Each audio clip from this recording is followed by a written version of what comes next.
Денешниот гостин е човек што видел работи кои повеќето ги гледаме само на вести. Луѓето мислат дека новинарите само известуваат, но понекогаш тие се баш во средина на приказната. Бевме единствена телевизиска екипа што сними и посведочи како еден од терористите бега по главниот булевар.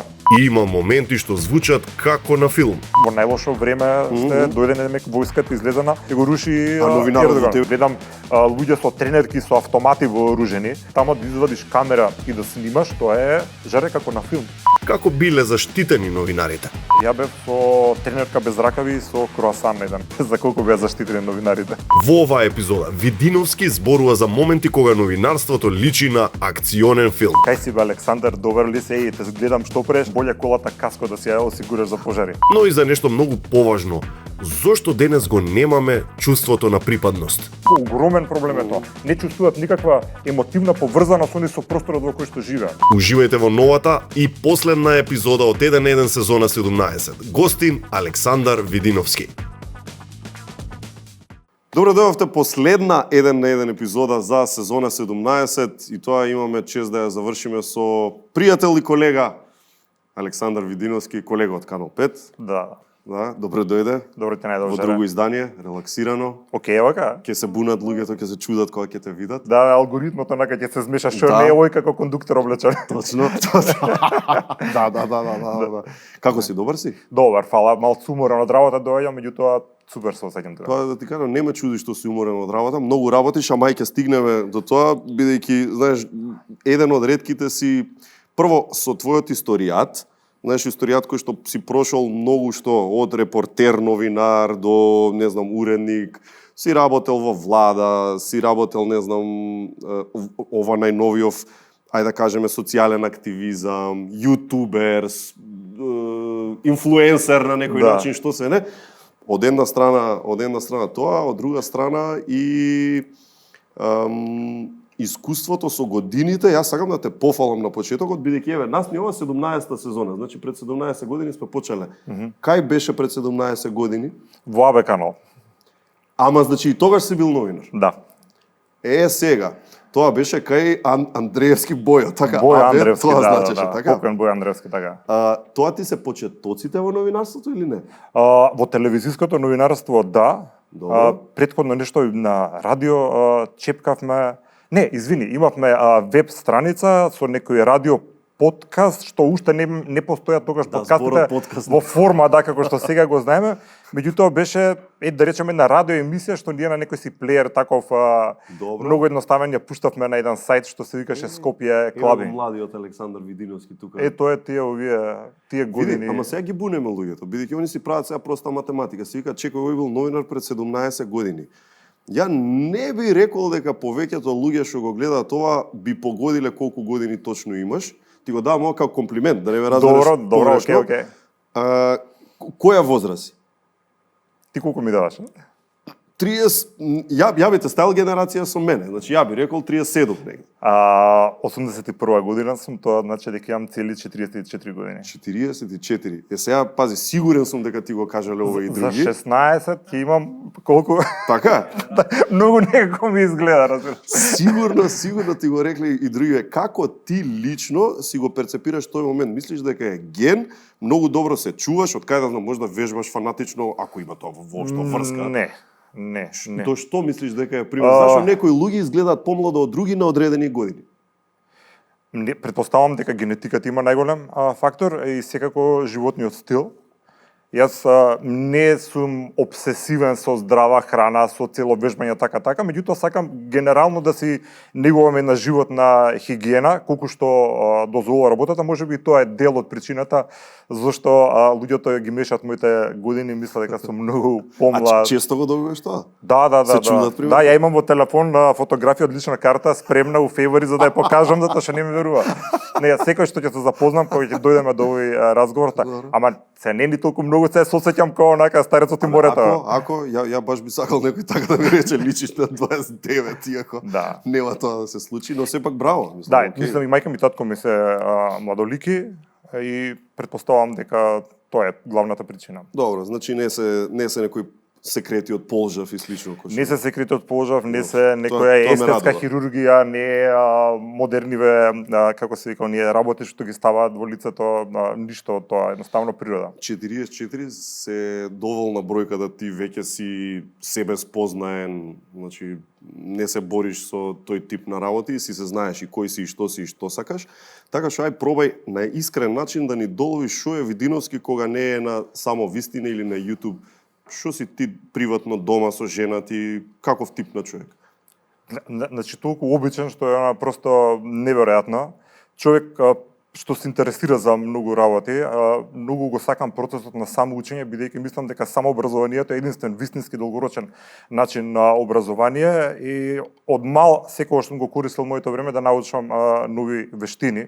Можеби заради тоа во мојата професионална кариера во повеќе сегменти од новинарството сум пробал да бидам квалитетен. Еве да не речам добар, да не речам најдобар, не ги сакам тие степенувања, да бидам квалитетен и ја да бидам задоволен со тоа што го работам, инаку генерално сум стварно многу обичен човек. Од мал беше љубопитно дете да те интересираат полно работи. Скоро.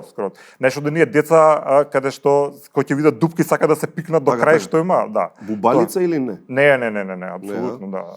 Значи во средно не бев одличен ученик, со четворки бев некаде. Кај учеше? Во гимназија Зевтиш Марко. Во Зевтиш Марко, Да. чекај, кај си пораснат? Во автокоманда. Автокоманда. Да, значи онака и роден и се уште сум во автокоманда и онака не бија со мали излети у странство, меѓутоа сепак Автокоманда за речи си 50 години. Гле, автокоманда многу доени даде изминативе години од различен профил луѓе. Добро, кои ти биле комши? Да би ги знаеле? Коце Трајановски, ние соседната зграда, Пендаровски. Добро. Да. Некој не политичар? Некој не политичар. Видиновски. Александар, што знам сега.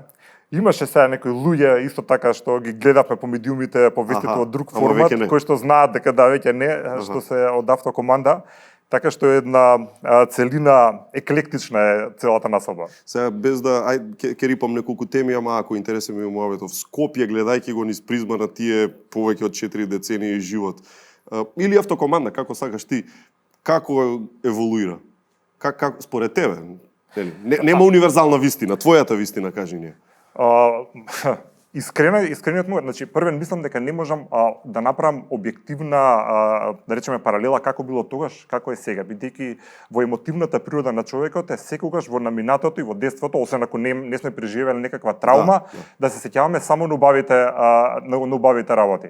И секогаш ќе кажам дека автокоманда во минатото било за мене поубаво место за живење, бидејќи јас така сум го перцепирал, едноставно бидејќи тогаш не сум гледал дека е Балкано, дека не е искосена тревата, дека родителите може немаат кај да паркираат колата. Тоа беше нашиот мини универзум кај што функционирам со другарите кои што ми се сево светот и нормално дека ми било убаво. Од оваа перспектива, кога гледам како изгледа сега мојата наслова и како изгледала порано, пред се тоа го темелам не на емоции, туку на фотографии, на видеа кои што ги имаме, нели можеме онака со контрапункт да направиме, да речеме некаква анализа, се разви населбата, се прошири, се надгради, меѓутоа се дехуманизираше на некој начин, така што Како и сите други или? Автокоманда мислам дека малце повеќе, поготово со паркингот, поготово со движењето на пешаците и така натаму. Меѓутоа со тоа што не е обновено ништо во населбата, не знам, фасадине на кулине се да распаѓаат. И мене ми е многу жал што е така, меѓутоа се надевам дека никогаш и тоа ќе се промени, меѓутоа тој на никој начин не ја компрометира љубовта кон нашето, односно населбата, тој го зголемува мотивот да притискаме со нашата работа, некој работа да се промени. Ако има логика. Ако можам да анализирам, значи веројатно делумно и влијание на самата населба е тоа што ти последниве не знам колку години се бавиш со тој тип на некој си, ајде да кажеме, урбано социјален активизам. Бидејќи да си бил можеби во друга населба која би била топ средена низ сите тие 30 години. Не знам која населба е топ средена. Ајде да речеме дека може има некоја. Да, има не знам, можеби ми е мотив автокоманда, бидејќи можеби тука ги забележувам првите работи. Меѓутоа, среденоста на урбаниот простор и нехигиената, јас го гледам малце од друга перспектива. Многу луѓе ме перцепираат сега последниве години како викаат овој еколошки новинар со ѓубре, нашиот, нели некој ме викаше и нашиот екологист, ѓубреџија, овој со ѓубрето и така натаму. Меѓутоа, јас преку ѓубрето ја не се залагам за пошумување на Македонија како еколошки, мислам, тоа би сакал да се случи, меѓутоа не ми е тема. Јас сакам преку ѓубрето како еден мотив да го покажам немањето на доволно љубов спрема Македонија, спрема нашата држава. Фактички ѓубрето како симптом, а не како болест. Значи, да, апсолутно, точно. Значи, поводот е ѓубрето, причината е тоа затоа што длабоко сум убеден дека ние престанавме вистински да се почитуваме самите себе, да се почитуваме државата. Тоа ми е неголема болка. А родителите беа на некој начин такви, мислам, од нив ли тие или не ли тие? Какво беше детство? Многу дома се разговараше за политика. Добро. Љубовта генерално кон политиката, можеби ми од моите родители, не дека татко ми беше психијатар, мајка ми хемичар, високо образовани и двајцата. Да речеме, интелектуална некое семејство, татко ми доктор на науки беше. Меѓутоа, знам дека за вести за политика кај мене дома секогаш се разговараше, дури некогаш можеби на повисок тон. Меѓутоа, темите кои што беа предмет на дискусија не беа русите, американците, таква работа, туку што не се случува нас во земјава, како може нешто подобро да се направи. Што е тоа што не го правиме, а можеме да го правиме? Мене мајка ми ден денеска ми кажува дека во моето најрано детство, да речеме 7, 8, 9 години, кога бил распадот на Југославија и сите тие турбулентни настани кои што се случуваат од 89-та година и наваму, во МТВ вестите биле во 7,5 саат. Порано ние сме растеле на улица и ми вика Саша, мене дома не знам, под некоја Саша ми вика. Да, не знам зошто, али ете, само дома. Ми вика доаѓаше дома во 7,5 и пред вестите на Тепистон доле ќе се паркирам и ги гледам кој што треба. И сега кога имаше некоја сцена што не треба да ја гледам експлицитна, бидејќи порано на вестите немаше такви филтри, немаше заматувања, на пример во Босна кога се случува работите. Само знам дека ќе ми речеше мајка мајде сега сврти се некај зидот. Така. Да, ќе се свртам некај зидот и да не гледам работи кои што бев мал да ги гледам, али ги слушам. И не знам, така ми беше. Дури пробував да ги репродуцирам некои работи што ги слушав на вести, ги пишував на хартија, ги чувам дома, уште имам цели текстови сум пишувал. Си правиш како да си репортер или Да, значи сум пишувал текстови интуитивно за не знам за некој авион што треба да однесе некаква помош негде. Измислена вест. Да, тотално. Се дете сум се замишљал така, да. И има дел. Денеска е 28 ноември, 89 или 90 година се не, да. Седам дома, не денеска не сум на училиште затоа што сум болен, мајка ми тера на чај, кажа на вести дека може да заврне снег, многу нема везе. Мислам таков текст, меѓутоа ако ги гледаш од новинарска теорија, ќе видиш дека е типична вест бидејќи одговара на сите 5 новинарски прашања. Кој што каде, така не се одговара на сите. И тоа мене така ми дошло. Можеби желбата за раскажување ми потекнува и од таму. А до денешен имаш навика за вести, гледа од кој аспект прашувам, пример со сопругата дома. Дали заедно ги пратите тој тип на работи или ти вика аман бе Александар дај одмори малце од тие вести? Не, се интересира. Да, имаме таков мувет околу вестите, она секогаш е заинтересирана за вестите од светот, ја повеќе локалниве домашни теми, така што имаме и продуктивни мувети на таа тема. Значи те поддржува генерално. Ме поддржува и ме сваќа кога јас сам себе не се сваќам, значи за тоа немам никаков проблем. Бидејќи сигурно не е лесно, знаеш, овие работи што ги спомнав претходно на почетокот, сите тие одземаат време и сите тие на некој начин си се професија само по себе.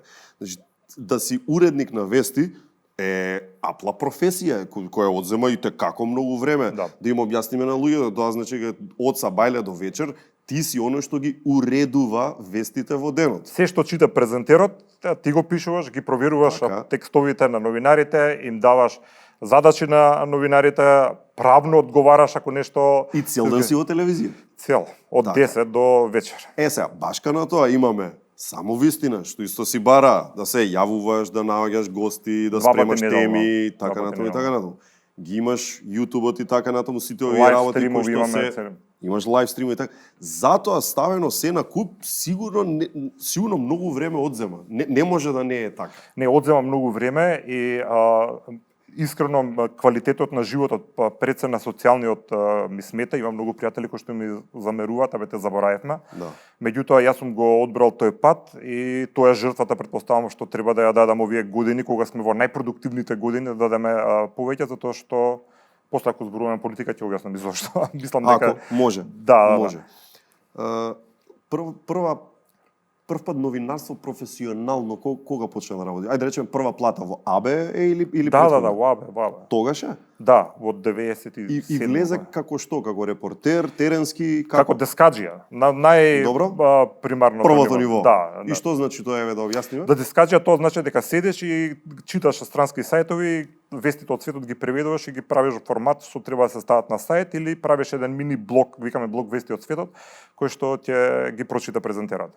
Дојде како од новинарски факултет или како? На кој начин од политички стигна? науки, како се вика, дипломиран комуниколог сум и од факултет директно дојдов таму. Има интересно и ова никогаш можеби не сум го кажал, не знам ни дали со тебе го разговарав, значи јас пред да запишам комуникологија бев и студент на ветерина. И стигнав до 4-та година. Бидејќи татко, дека тука плюс ми беше автокоманда и сега татко ми доктор, мајка ми химичар, мене новинарство ме влече, ами медицина и природните науки ми влече. Имав такава една интерна борба, викам, окей, ќе пробам новинарство, ветерина. Студирав 4 години, знаете како медицина се таму, студиите се многу тешки, 5 години траат, па една година да државен испит, мислам се, не знам дали уште има. Меѓутоа, после 4-та сватив дека јас ќе бидам со крави ќе се занимавам, и со овци, не со кучиња и мачиња, што сакав. И малци испод заглавив. 3 години се лажеш сам себе, што се 4 години се лажам. Не, упоред дечко сум јас, дури кога се лажам сам себе. Да, и потоа се префрлив таму и го завршив. Значи на 4 од 5 стигна. Уште една. Да. И не си рече, дали некојаш си помислил, дај му уште едната завршам чисто ради така? Не, Од после зборам. Да, не, никогаш не беше зашто побрзо не се откаже. Мислам, тој е прекрасен факултет, прекрасна наука. Ништо против кравите? Ништо против кравите, посакувам квалитетно млеко и добро здравје. Меѓутоа, мојата љубов беше сосема на друго место, вистинска да. Те правеа будала кога после 4 години се откажуваш? Не. Не? Затоа што една група што бевме на сега што ми се пријатели што студиравме ветерина, имав мистата судбина после кој отиде на економски, кој отиде на ваква и така. Не, кога го смени факултетот, искрено како да си влегов дома, така ми беше. И мислам дека тоа е најдобрата одлука што се направи во животот. Работеше нешто парт-тајм во меѓувреме? Работев, да, како не цел, од најмала возраст работам, значи во тие периоди кога студирав работев во Германос Телеком, сега не постои нешто веќе. Бев ки акаунт за големи корисници и да трансформираше тоа во еден куп фирми. Да, идам фирми, не знам, ги евгелија некој предпријатие со 200 вработени, ќе ги соберат сите и ја им кажам зашто треба да купат бизнес линии од провајдерот кој да беше на времето. Така. И тоа. Комуницирав со јавност и тогаш. Добро, ти била, ајде да речеме, силна страна од секојаш и си знаел дека ти е силна страна. Да, предпоставам.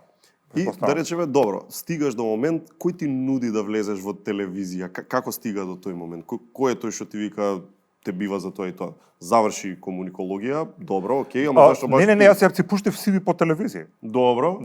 Се обиде на поише места, веројатно. Не се сеќам точно, дали имав некој, многу бевме во окей екипа, например во АБ канал тогаш работат многу новинари, денеска што се активни, што ги гледаме по телевизиите, бевме многу супер екипа. Бевме претежно млади, имаше неколку уредници од МТВ, дојдоа како поискусни кои што нели требаше да ја направат телевизијата дека беше нова, за некоја бизарно мала плата, онака работевме и меѓутоа имавме многу простор да учиме. А тоа е нешто што некош е подобро да земаш многу мала плата, али многу да учиш, поготово кога си на почеток, па потоа ќе си имаш некој посебно да удвоиш како крсти го ментор или пријател, некој кој што, знаеш, така посебно ти е драго низ кариерата што си го имал од професионален аспект. Никогаш не сум размислил за ова, меѓутоа не, искрено да кажам. Сам учев цело време на потешкиот пат. Искрено дека уште на почетокот на кариерата одев на места каде што другите колеги одбива, каде што се двумеа. Го правев тоа затоа што го верував и го сакав и сега не е ова некое клише, јас сум не знам роден за ова да го правам, меѓутоа најголем мотиватор си бев самиот себе цело време. Мислам дека и ден денеска така, со тоа што што во последниве години од некои многу поискусни колеги од мене добивам совети кои што ми се и како важни, критики најчесто, бидејќи некако се викаат пази се од уста што те фали. Так. Ме научија дека за жал во Македонија ниту едно добро дело нема да остане неказнето и дека треба да бидам подготвен на тоа.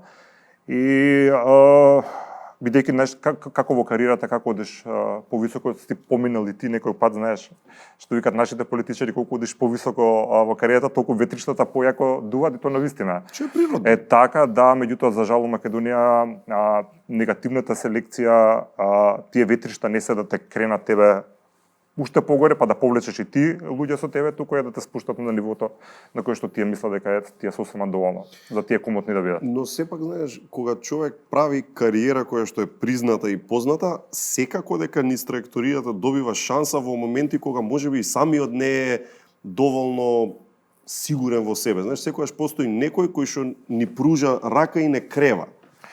Сигурно си има такви моменти.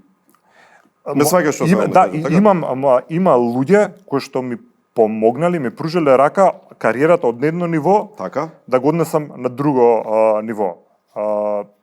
Сега да не испадне се најдобро за младите, меѓутоа на пример Иван Мичерски, колегата, директорот, и колега од Канал 5, тој што ми понуди првпат ја да водам дебатна емисија за само вистина во моменти кога јас воопшто не ни размислував дека тоа ќе го правам. Сакам да кажам дека во определен момент тој имаше поголема верба во моите способности, него ја воопшто што размислував. А сте збореле, си го прашал од кај ти текна, зашто? Да, ми рече ми пее пилето за тебе. Дека ќе биде. Значи он си знае. Да. Така мислам дека нешто ми кажа, го одбив првиот пат. Добро. Чека само да објасниме, ти си работеше како новинар, дел од екипата. Да, не, тогаш бев од ТВ Нова. Аха, Ја бев од друга телевизија, од ТВ Нова, и ми се јави да се видиме, почнуваме нов проект, само вистина. Би сакал да бидеш дел од него, сакаме од почеток да земеме човек кој што ние мислиме дека може многу да направи, со продуцентски тим да те научиме како треба да работиш, Мене ми изгледаше преголем многу залак и првиот пат го одбив. И тоа ми е една ретките грешки што ги имам направено, меѓутоа после година или две повторно се навративме на момајатот и така влегувам ја во приказната. Но тогаш само вистина веќе беше Да, етаблиран. веќе беше. Да. Бренд. Веќе се тираше, веќе 2 години, 2 сезони. Добро, ќе се вратиме нова и Канал 5 и новинарството. Сакам само да се задржам, од твој аспект да речеме дали постојат, бидејќи да речем лесно им е на спортистите да кажат, не знам, кошаркари се восхитуваат на Џордан или на Јокич или не знам на кого. Дали ти си имал некој кој што не мора да е тоа идол во правата смисла на зборот, ама некој онака што ти бил пример. Ова е тоа, јас вака сакам да изгледам за 20 години или нешто. Постоел тако? Некој што е новинар или што Не мора да значи. Баш некој кој што му се дивиш од некаков си аспект. Пак ќе кажам не знам зашто. Ако? Не, мислам најискрено се, неќам да кажам, мислам има многу луѓе, многу професионални во различни од луѓето од други. Сум учел каков е односот према работата каков треба да биде. А тоа не биле новинари, дали биле доктори, дали биле професори, има луѓе кои што не така има луѓе кои што во својата кариера, сега јас сум новинар. Дали јас сакам да станам како врв на кариерата да бидам директор, не знам, на телевизија некој или да бидам во АМУ или да бидам во министер, не знам што, или некако комисија, значи некакви топ позиции, или сакам едноставно да бидам добар новинар. Што е тоа мене што ме прави среќен. Си на определено ниво и си го работам тоа што го сакам. Јас за сега сум тамо каде што сум, јас сум моментални уредник во Канал 5, со моите колеги, имам емисија, ги набројавме работи да не се повтори. Меѓутоа, се е тоа чиста новинарска работа. Ја тука сум среќен и многу убаво се функционирам. Едноставно ме прави среќен тоа што го правам, со сите проблеми и така натаму ќе разговараме. Да. Едноставно, дали сакаш да бидеш добар доктор само или сакаш да бидеш директор на клиниките? Има два типа. Некои се прекрасни професионалци, прекрасни доктори, спасуваат луѓе, меѓутоа никош не сака да бидат министри за здравство.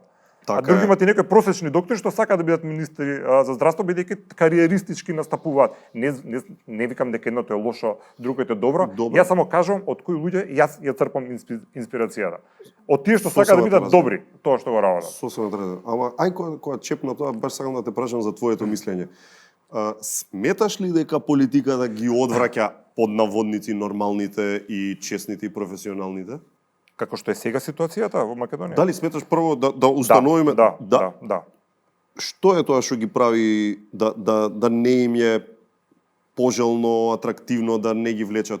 Едноставно 9 од 10 такви како што ти ги велиш професионалци во својата област би биле одлични министри и не знам што да не набројуваме, но сепа викаат бега каков министер, ни на крај памет.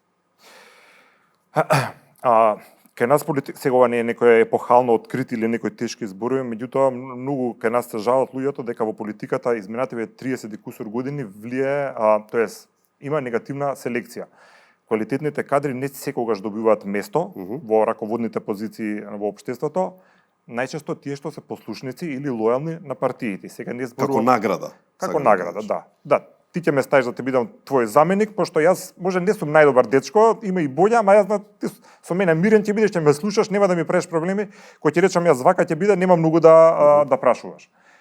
И тој модел функционира кај нас, од секогаш функционирал и поради тоа имало многу луѓе кои што се обиделе нешто да направат, меѓутоа виделе дека влегуваат во еден систем каде што не можат нешто многу да направат и се откажуваат. Ќе проба некој да направи нешто во политиката, ќе биде искомпрометиран по милион основи ако некој барем почувствува дека кој може утре да му биде конкуренција за нешто. И заради тоа луѓето се обвраќаат. Дали е тоа реалност? Реалност е. Дали е тоа добро за државата? Тоа е катастрофално за државата. И тоа мора да се промени. Да се промени и пристапот на тие што неќат да влезат на директорското место затоа што ќе бидат обележани или не знам како, и на овие што ги поставуваат правилата во државата, мора да знаат дека мора да се опкружат со луѓе добри, макар и не ги слушале секогаш послушно, али на долги стази многу ќе им помогнат. А во негативен тренд сме за овој мувет, гледај во која смисла, пред 20 години, да речеме, истата статистика била можеби 4 од 10 или 3 од 10 што би се нафатиле, па сега сме стигнати на 1 од 10. Негативен тренд има или од секогаш било исто и паметните бегале од политика? Мислам дека последниве 15 години можеби е тоа малце поизразено. Дека е поизразено, можеби. Меѓутоа, мислам дека влегуваме во фаза една каде што ќе почне да се случува обратен процес, бидејќи политичките елити сваќаат дека се е во ред, они се стабилни, они тие имаат екипа околу нив, меѓутоа ќе им треба некој што ралото ќе го бутка. Макар и не бил нели ги слушаш сите лидери од сите политички партии велат дека во наредниот период партиите ќе се отворат за нови луѓе, за професионалци, тоа е некаков индикатор дека и тие сваќаат дека супер што си имаме лојална екипа, меѓутоа да е екипа што може многу повеќе да даде. Добро, искрено веруваш ти, пример кога го чуеш тоа, не вика дел од тебе дека тоа е чиста флоскула за да се подсобере некој неутрален глас? Ама не зборуваме за неутрални гласови, зборуваме за отворање на партиите кон луѓето. Тоа е нешто што може да го видиме. Тоа е За сега го гледаш? Не. Добро, ќе видиме. Може сум наивен, а го оставам тоа. Не, ако мене ми се допаѓа позитивно да гледаме на нештата. Морам да најдеш некоја позитивна што те вози во филмот, така. Али не да бидеш глуп. Туку да бидеш онака барем колку што може оптимистичен. Добро, ќе се вратиме на политиката, бидејќи интересна тема и си знаеш што зборуваш кога збориме за политика, ама да се задржиме уште малку на новинарството. Дали денес во Македонија може да се живее од новинарство достоинствено, убаво, да речам, значи без некакви непотребни стресови, притисоци и така натаму. До кај сме стигнати во таа наша еволуција новинарска? Новинарите се генерално слабо платени и тука мора повеќе да се... Значи, добро, тоа е една работа, генерално. Добро. Поготово новинарите што да се годе на терен, репортерите.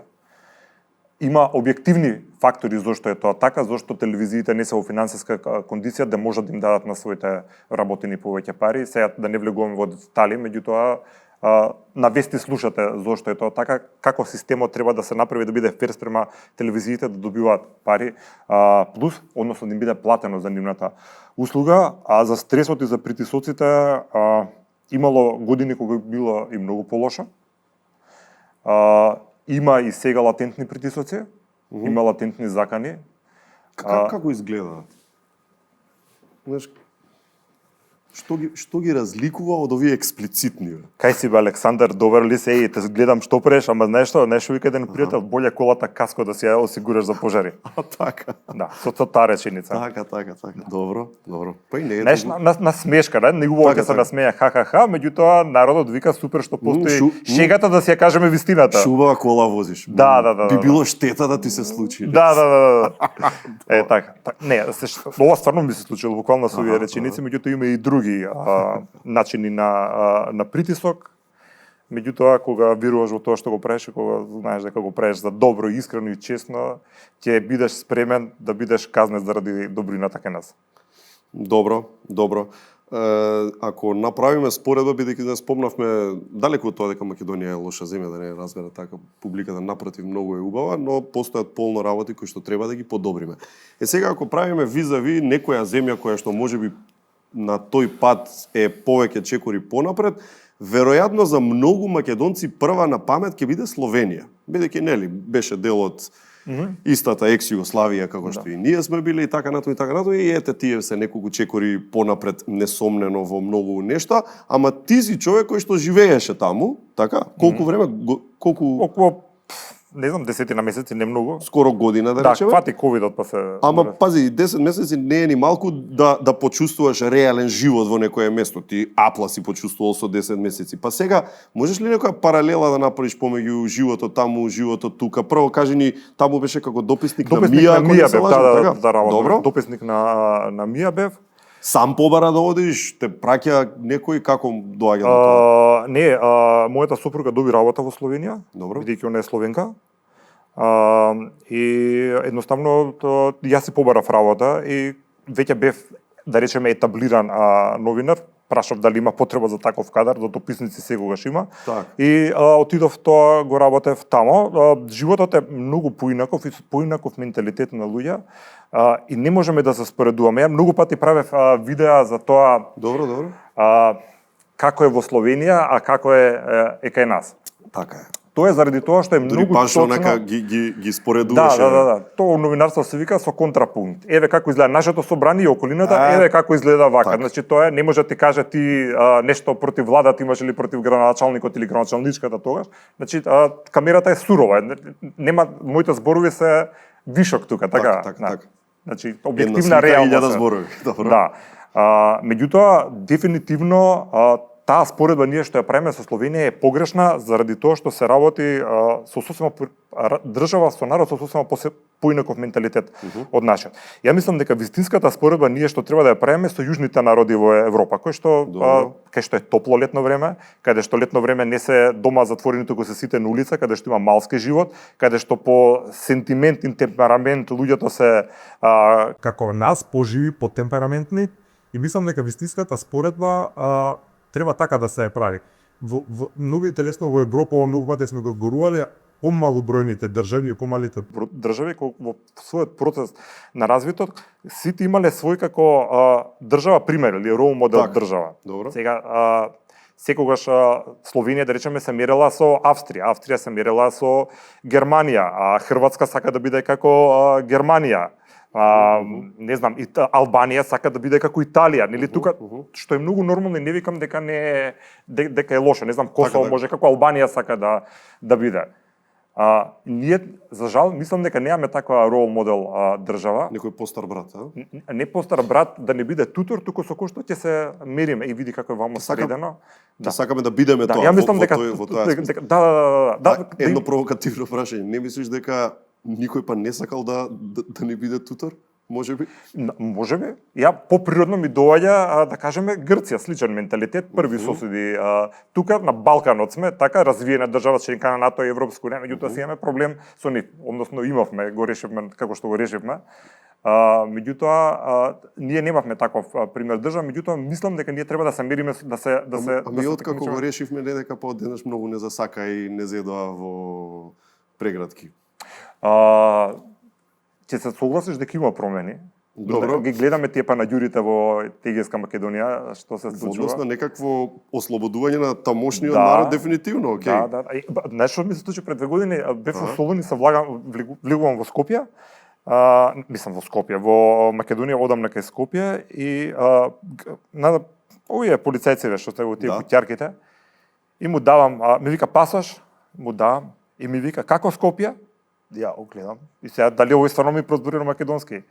И вика што гледаш, како Скопје? Топло, ладно, дожд има, снег има. Аха. Ја како гледам, викам добро, викам супер. И ми вика сега може на нашиот јазик да се зборуваме. Така? Да. Полицаец грчки. Значи наш човек да речеме. И викам браво. Респект. Тоа ми беше убаво да почувствам. Не знам, Олерин кој ќе отидете исто така многу зборуваат македонски. Се случува апсолутно. Значи кафичи, не знам, во Лидл да отидеш, онака многу веројатно дека ќе налеташ на касиерка македонски што зборува. И во кафичите, келнерите, многу ги имам. Така е. Да те вратам на Словенија, 10 месеци велиш.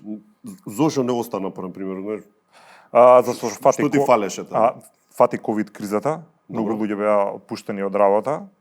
Тоа се случи и кај нас. Вклучително и дописници. Да, не дописниците, да, сопругата остана така. без работа. И со една плата таму се живееше, меѓутоа под кирија и така натаму. Љубљана сепак е град каде што не е ефтин животот. И викаме да се вратиме и нешто тука ми се отвори срцето, викам супер, некако убаво се почувствува што се вратив во Канал 5 и си продолжив таму каде што застанав, кога да немаше пауза некаква. Добре, ама и претходно работеше во Канал 5, така беше? Да, како не ти беше прво искуство? Не. Во Канал 5. Да, многу работи се случат и во Словенија, таму работев со мои колеги од Словенија, ги видев како работат. Они имат нивна новинска агенција СТА, тоа е Словенска тисковна агенција, како што е пандан на нашата МИА, со тие луѓе таму горе доле се дружев. По настани одев, како во Скопје што одеш и многу работи научив. Мислам дека многу беше добро и во мојата новинарска кариера што имам и како дописник искуство. Таква школа. Да, различно е тоа што се работи тука. Некој го смета како за чекор назад, бидејќи тука водев емисија, така со видни политичари, а потоа седиш во некој ќоши кафич и пишуваш на помејл вести, многу го гледаат како чекор назад, ја свесно го направив тој чекор назад. Да, прав. Бидејќи можеби чекор назад после 2 напред да отидеш. И мислам дека Сега бидејќи спомнуваме многу различни работи, ја би сакал на тие некои твои репортерски моменти сега да префрлиме, ама би замолил од режија кратко едно видео, една кратка монтажа да ни пуштат колку да даеме еден шлагвор на муавот. може. Снимај, уклучи камера.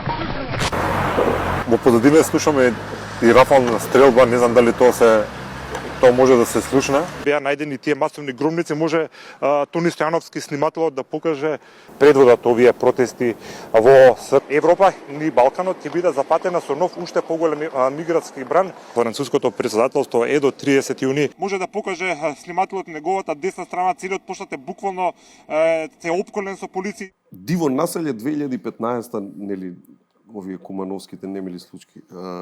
Цела држава замрзната, нели, сите пред телевизори во тие денови, а ти си таму, така? Да. Ај вратине на тоа, каде беше кога почна целата работа, како дозна кога отиде со кого, знаеш како изгледаат тие денови за новинар? Беше сабота, еден убав пролетен сончев ден. Мај, така. Ја работам тогаш во Алфа телевизија. Коле Чашоле дојден како тазе уредник тамо. Се будам од спиење, на околу 10-11 одиме и го земам телефонот до кревет и гледам 8 пораки и 20 пропуштени повици. И му се јавам на коле, му викам што работа, да кај се ти, не можеме да добиеме, пола него не разбрав, али требаше да дојдам одма. Јас само уклучив телефонот да видам вести и читам се бројат повредени и загинати во Куманово, повторно разгорување на борбите. Значи тоа си трајало веќе. Одам на работа, од тамо директно со кола за диво населје, на бензинска пумпа и напред градот паркирани и гледаме што се случува. Диво населје на 300 метри воздушна линија од нас, куќи чадат, полиција оди, брза помош иде, се слуша пукање. А тогаш првпат во живот го сватив дека оној звукот што ги имаме на старите вестерн филмови кој ќе куршум кога ќе помине, како свири во воздухот, ја не сум бил во војската, значи го немам тој искуство, видов дека е вистински тој звук, дека баш така звучи бидејќи летат куршуми горе и доле. Се јавувам во живо во вести цело време. И едно време сваќам, пошто е таков сум јас по карактер, сега настанот на деценијата можеби се случува на 500 метри од мене, јас не можам овој од бензинска пумпа да го покријам. И му викам на снимателот Горан Најдов, цело време го зборувам, се уште е активен. Викам, Горан, дали си ти за една авантура? И викам, што? Викам, да идеме да влеземе тамо, докај што можеме до тамо. Нема да не пуштат. Викам, ти уживај, дојди со мене. Да, тоа сега ќе прашам, можеш да влезеш? Смееш? Не. Али ако искористиш малската автокомандска вештина да се пикнеш и каде што не смеш да се пикнеш, може да стигнеш. Се доаѓам до првата патарина пред Куманово, еден полицаец обраќање не стопира, да ме каде ите, викам, идеме ние внатре у градот да снимате, вика, имате дозвол, викам, како не, викам, се јавивме кај ваше, викам, да звонам сега, вика, не, окей.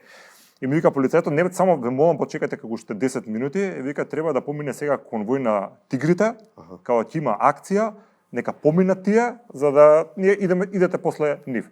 И сега на новинар, таа реченица мене цел прилог ми го направи.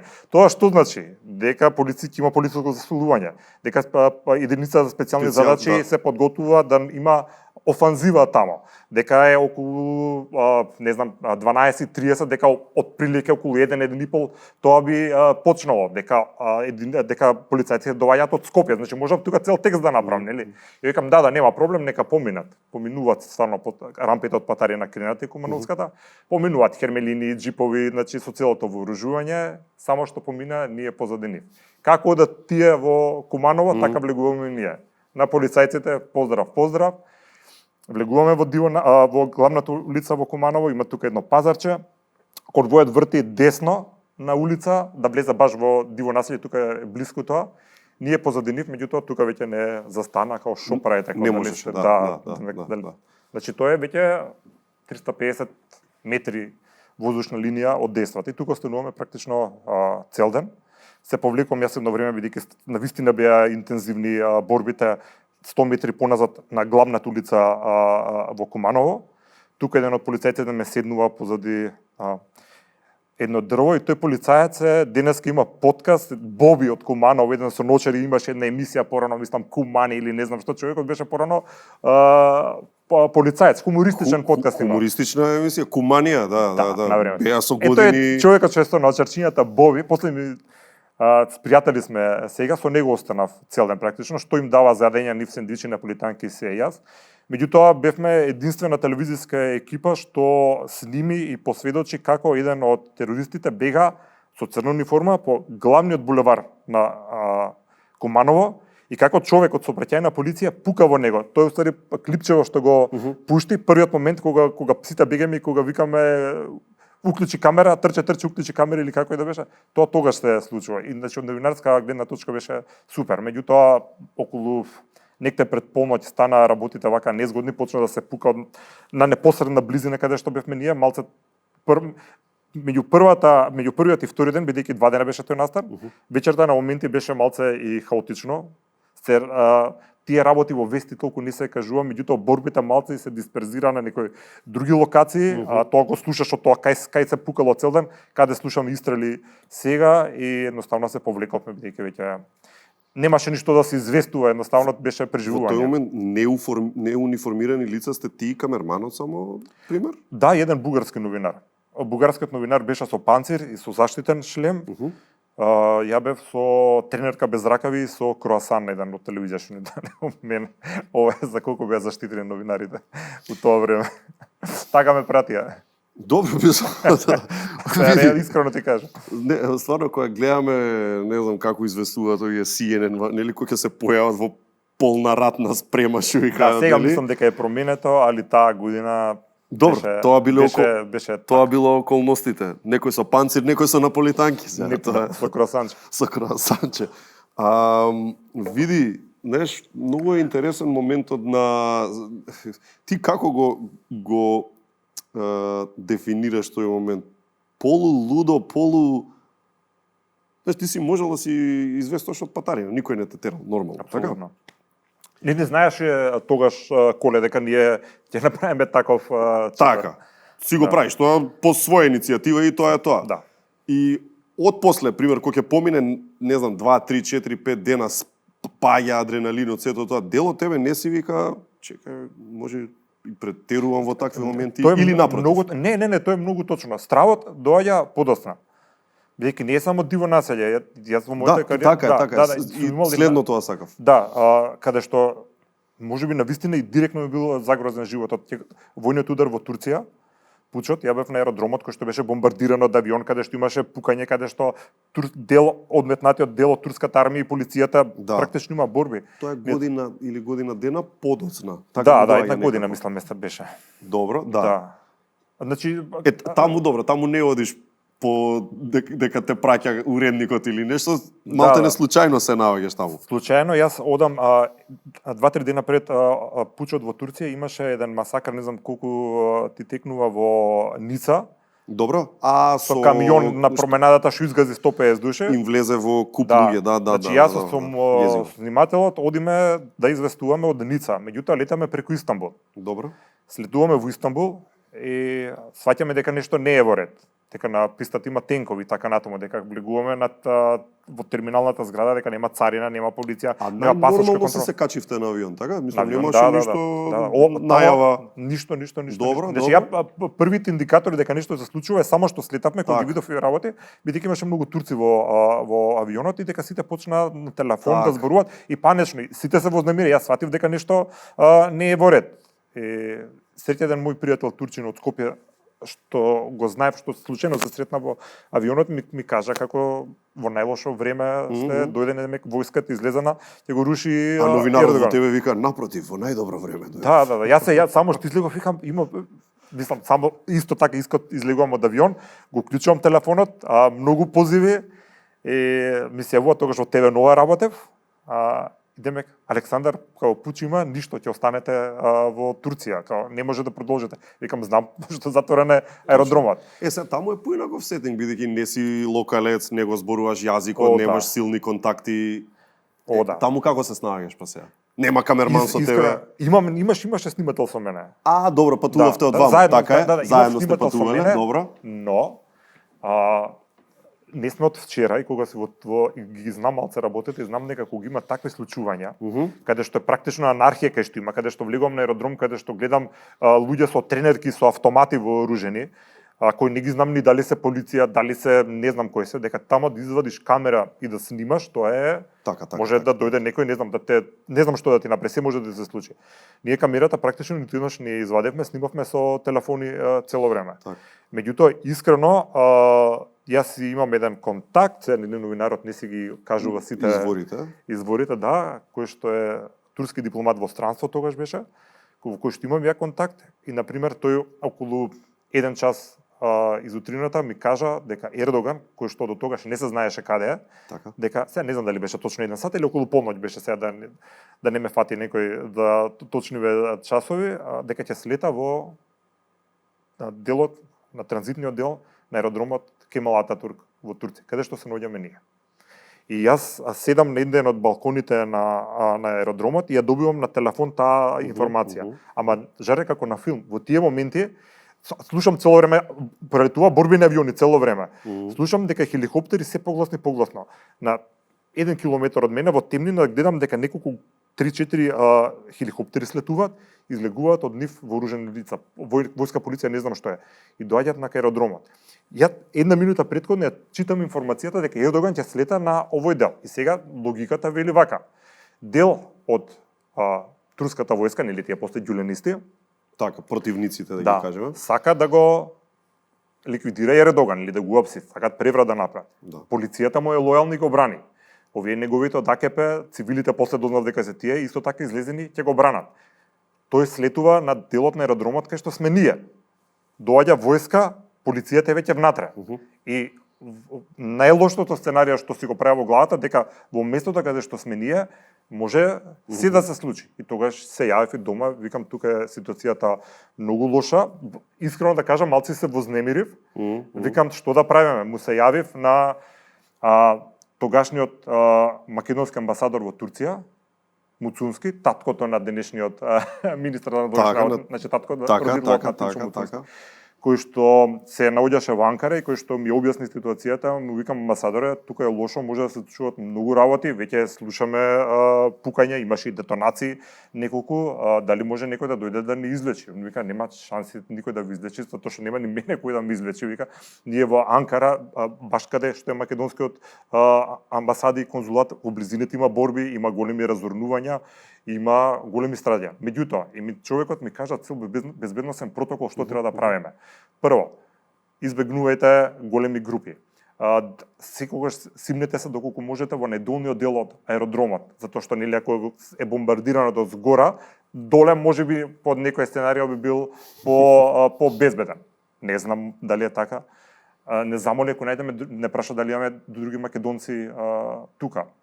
Ако ги имате, соберете се во една група и ти ќе бидеш контакт точката за комуникација и се што има ќе контактираме, где да имате вода, викам од кај да најдеме вода, викам од кај од фришопите се земавме, нема везе, пошто се беше затворено.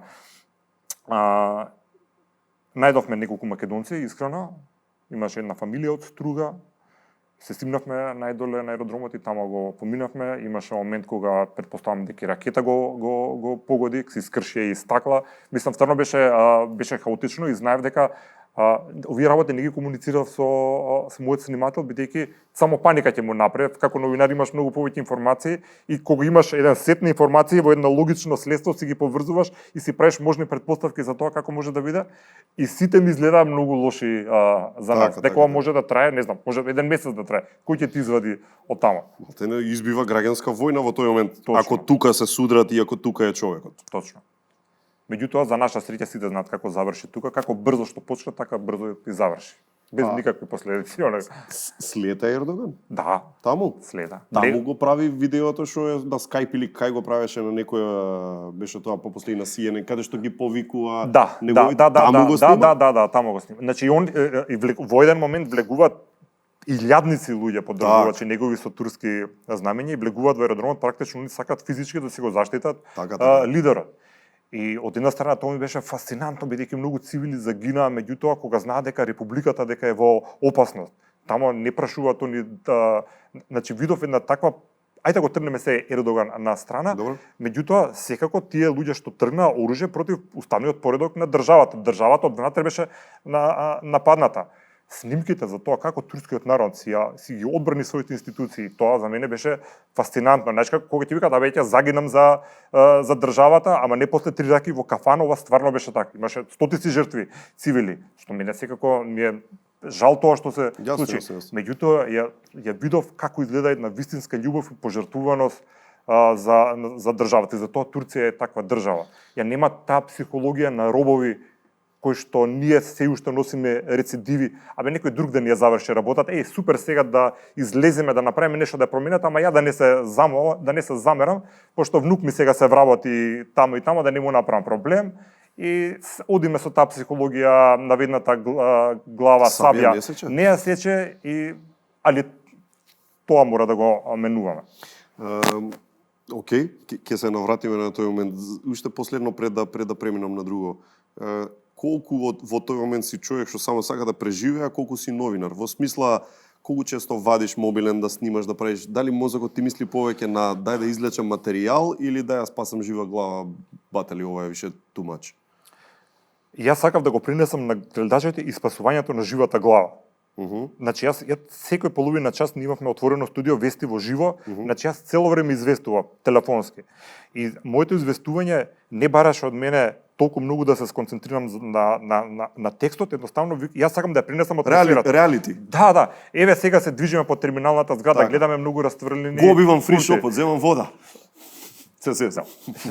Не е тоа далеко од вистината, да, па сега стане некои ленти такви, ние живи жедни се нормално, никој не ни замери, после ни ги делеа водите. Меѓутоа едноставно пренесувавме тоа што го гледаме.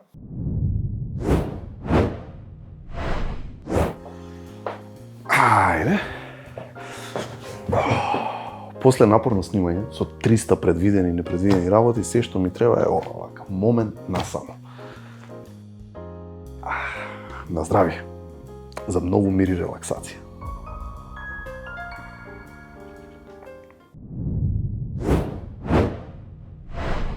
За денес ви го препорачуваме Good Nature Relax, чајна мешавина со додадени витамини B3 и B6. Кога денот ви е полн со обврски, стрес, мисли кои не мируваат, ова е вашето решение. Мешавина од маточина, цвет од лаванда, цвет од липа, камилица и витамини кои придонесуваат за нормална функција на нервниот систем. Само седнете, измешајте, вдишете длабоко и дозволете телото да се смири со Good Nature Relax. Знаете што најмногу ценам кај Hisense инвертер клима уредите? Прво, со Connect Life апликацијата ги контролираш од каде сакаш.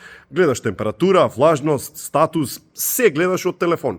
Плюс имаат и статистика за потрошувачка, па точно знаеш колку трошиш, но најважно од се 30% помала потрошувачка на енергија, а со енергетска ефикасност до А+++, тоа се 3 плюса. Реално, тоа значи многу пониски сметки за струја. Практично паметна клима што сама си мисли да штеди. Дознај повеќе на mk.hisense.com. Има денови кога уште од сабајле си во пета брзина. Телефонот звони, обврските чекаат, ти веќе планираш што е следно и таман ќе си речеш а едно кафе на раат, реално нема раат, нема време. За вакви работи се тамам нера кафе. Кафе во чаша, без чекање. Го отвараш и си спремен. А вкусот е супер, има капучино, меко и кремасто за полесен старт на денот и макијато, малку поинтензивно кога ти треба мал пуш за да трне работата. Најбитно, оди со тебе секаде, во кола, на работа, по пат, нера кафе, секаде со тебе. И Украина е еден интересен случај, мислам во Украина има војна која за жал трае со години и години и зема еден куп човечки животи, отиде и таму. Да. И таму се најде блиску до некоја линија. Не, на тамо немав никаков допир со војни дејства, освен што на една локација што ги му видеото слушнав пукање. Меѓутоа бевме на сите оние места кои што околу Киев предсек, каде што беа многу разурнати, каде што имаше масовни гробници, каде што можеше директно да се почувствуваат реално последиците на војната, бидејќи 2 недели пред да отидеме ние тамо било хаос, така може да мириснеш војната. И е многу добро искуство. Со лош повод. Има некое непишано правило дека Видиновски оди на вакви работи, знаеш, пошто како да кажам, не е веројатно случајно што ти се случуваат еднаш, 2 пати, 3 пати, 4 пати ваков тип на работи. Да би се случило, не дај Боже, нешто вакво, нема муабет во редакција дека ти си тој што оди, или? Така немало сега муабет. Секогаш било така. И претпоставам и кога бев репортер, кога многу почесто одев на терен и на уредниците им беше најсигурно како праја муабет, пушти го Александар и он ти ја брка работата. Јас сум бидејќи сакам тоа да го правам, така се наметнало, бидејќи некогаш не секој сака да отиде таму и сосема е разбирливо. Не е секој за се роден. Или? А добро, кога се враќаш, еве, да речеме, си доаѓаш конечно дома од Истанбул, фала Богу, се ресетираш на некој начин или тоа си го сваќаш како дел од работата, знаеш, молер, кречи, забар, поправа, заби, јас тоа е, таква ми е професијата, може да се деси ракета да ме мане, тоа е. Гледав колку... Не сваќаш што не, апсолутно. Значи, ја бев пресреќен тоа што ми се случи. Бидејќи е многу супер искуство, така. Малце се чудна сорта се новинарите, некои ги викаат табе се радувате на туѓата несреќа. Не е така, тоа е поинакво возбуда и поинаков адреналин. Тоа често пати кога зборуваме за овие работи го споредувам кога на пример хирург ќе направи некоја операција и ќе види некој медицински феномен за кој што учел само во теоријата, меѓутоа сега во пракса го кажа. И он со тоа со возбуда раскажува за тој, покрај тоа што човеков е болен, може и ќе почине. Тој секако не е среќен за ситуацијата, меѓутоа од професионална гледна точка тие работи те прават среќен. Затоа мене беше многу супер и кога се вратив во Истанбул. Гостував нели по многу емисии, сите табараат, македонска телевизиска екипа известувала од тамо. Гледав и по круморот колку што можам повеќе да одам, бидејќи знам дека тоа ќе остави трага и ќе остане некако во новинарската меморија или не знам како. Так. Да, достави трага, сакам да кажам тоа. Тоа се овие сите работи што ги кажувавме ги стави во една книга. Мислам дека до крај, не мислам туку до крај на годинава ќе излезе, бидејќи сите ме терате и раскажи што се случи, бидејќи има и други работи. Че бев и на масакрот во Рејна, исто во Истанбул, кој беше една година подоцна. Не знам дали ви текнува за нова година, кога влезе еден човек во диско клуб, еден од најпознатите и најлуксузните Рејна се вика во Истанбул и кога потепа 6 души. Исто ти да известуваш. Тамо бев. Таму кој се беше? случи. Да, тамо бев. Баш на журката? Не на журката, на 200 метри од журката, Аха. меѓутоа известував, значи на 1 јануари во 7 сат са бајле, Так. јас нацуцилен на линк. Сепак во еден момент од кариерата одиш на онака на забранетата страна, што си го знаеш, преоѓаш кај Дарт Вейдер во политиката, односно зборувам за краткиот период кога одиш во Министерство за правда како портпарол. Се каеш или? Не се каам. Не, Добро. сега ќе ти кажам зошто. Темната страна. Баш е темна страна. Секој новинар во својата Претпоставувам новинарите така Не, гледаат секој на новинар тоа. во својата новинарска кариера, тој во теоријата го пишува дека е добро во определен сегмент да отиде да види како е од другата страна. Не само да прашаш, туку и да даваш одговори, така? Јас отидов не 10 на месеци колку што бев, видов дека тоа не е мојата битка и дека не е тоа за мене. Покорисен сум за државата од оваа страна и нормално се вратив, меѓутоа беше супер искуство да ги воочам сите дефекти и сите аномалии кои што се во институциите и во државата, бидејќи тоа е онака од непроценливо одлично искуство и од многу големо значење. Сакам да кажам дека кога се вратив како подобар новинар. Добро. Бидејќи знам сега тамо како функционираат работите. Така што има многу новинари и од колеги од повозрастните. Да, Сите во определена фаза биле портпароли, не е тоа некаков си греф. Меѓутоа тоа е едно искуство кое што дефинитивно ми покажа некои работи кои што претпоставував дека се така. Ги видов дека навистина се така во однос на нефункционалноста, на троммоста на институциите. Односно, можеби ти покажа, бидејќи тамо Министерство за правда, хајде пак ќе кажеш работиш за државата, институција, значи истите работи што ги правам сега, например, зашто нема знаме на институциите, јако отидов немаше знаме на Министерство за правда и знаев дека колку време ми требаше тамо да го направиме, да го ставиме на фасадата, бидејќи таа беше направено барок, па некој заштитил дека не може, мислам, некои сурреални работи, така. не е битно. Меѓутоа, добра лекција, и тоа е тоа. Бидејќи сигурно неминовно си рекол, добро, што правам ја тука? Тоа на почеток веднаш си го кажа или ти требаше прво време, па тогаш да си го речеш? Неколку месеци. Да Релативно брзо, значи. Да. Релативно брзо. А влезе со некаква, ти се уби некоја надеж или не ни ја имаше на почеток? Мислам, надеж.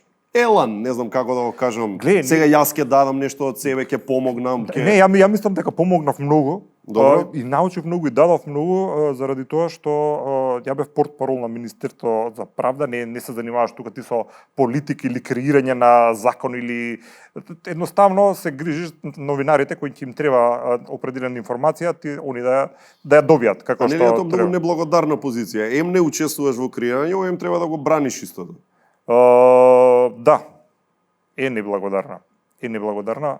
Поготово ако не си сигурно, не си убеден во исправноста на Лично, да. А се случувало, веројатно? Секогаш се случува, да.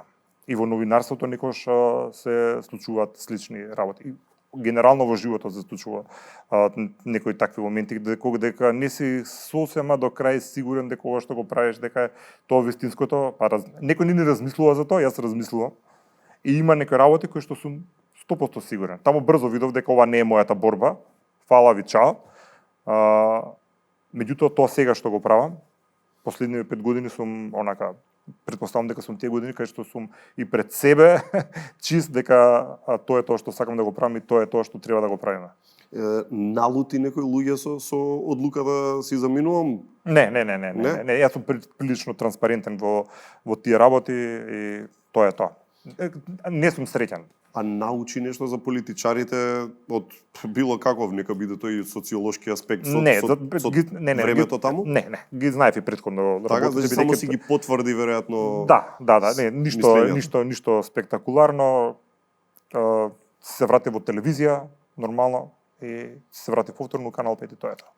Беше мета на зезање, леси се враќа дома. Да, буквално таа реченица, да еднаш отиде дописник, па сега пак се враќаш, меѓутоа чим повторно се враќам, претпоставам имало причина.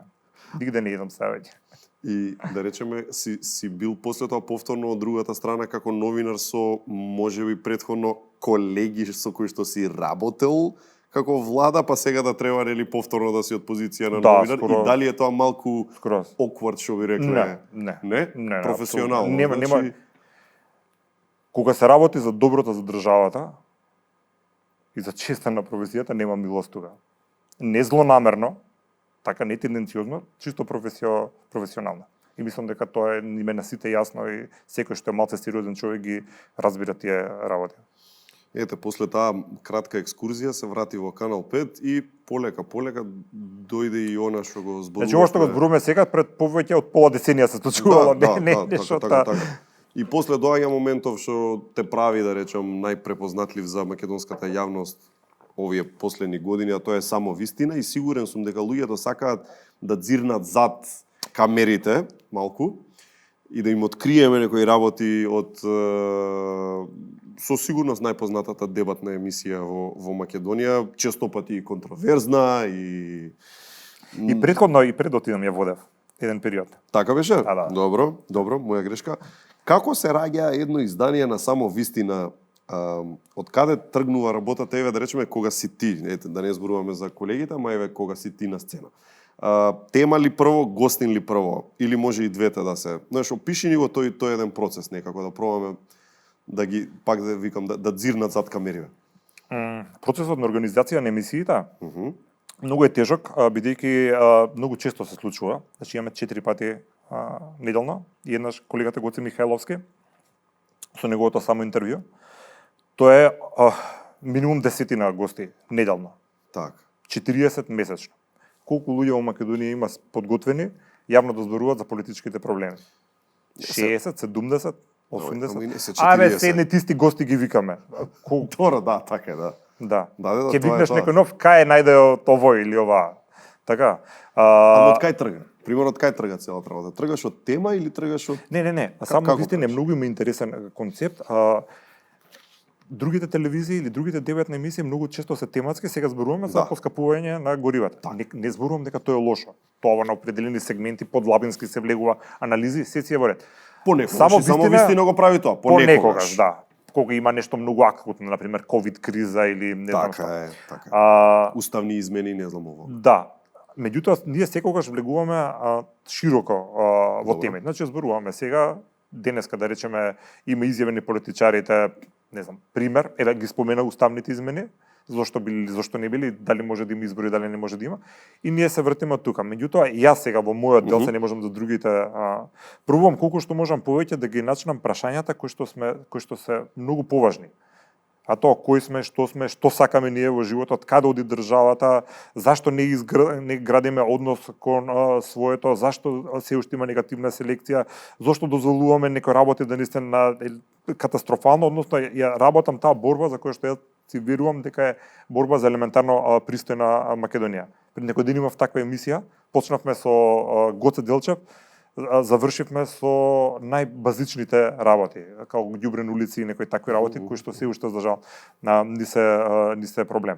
Наоѓаме гости и го почнуваме разговорот. Јас немам некој сценарио секогаш да се држам до нешто. Знаеш како вака, пример, ово се? Да, различен е форматот, различни се гостите, не ги знам сите во детали, ти се подготвуваш со секој гостин, знаеш, треба биографија ќе ми јава. Така. Јас некогаш не знам толку многу детали за гостинот, меѓутоа во тек на емисијата имам веќе да претпоставам изградена, како се викаме, да видам што може да даде како дополнителна вредност на целата дебата и на тоа се насочам. Кај што не се, значи ја моделирам дебатата. Тие сами се движат низ темите. Така. Јас само ги ставам во еден колосек. Секогаш е така природна дебатата и луѓето послободно говорат, толку што јас следно ќе ги прашам, бидејќи сум модератор на дебата, не интервју сепак.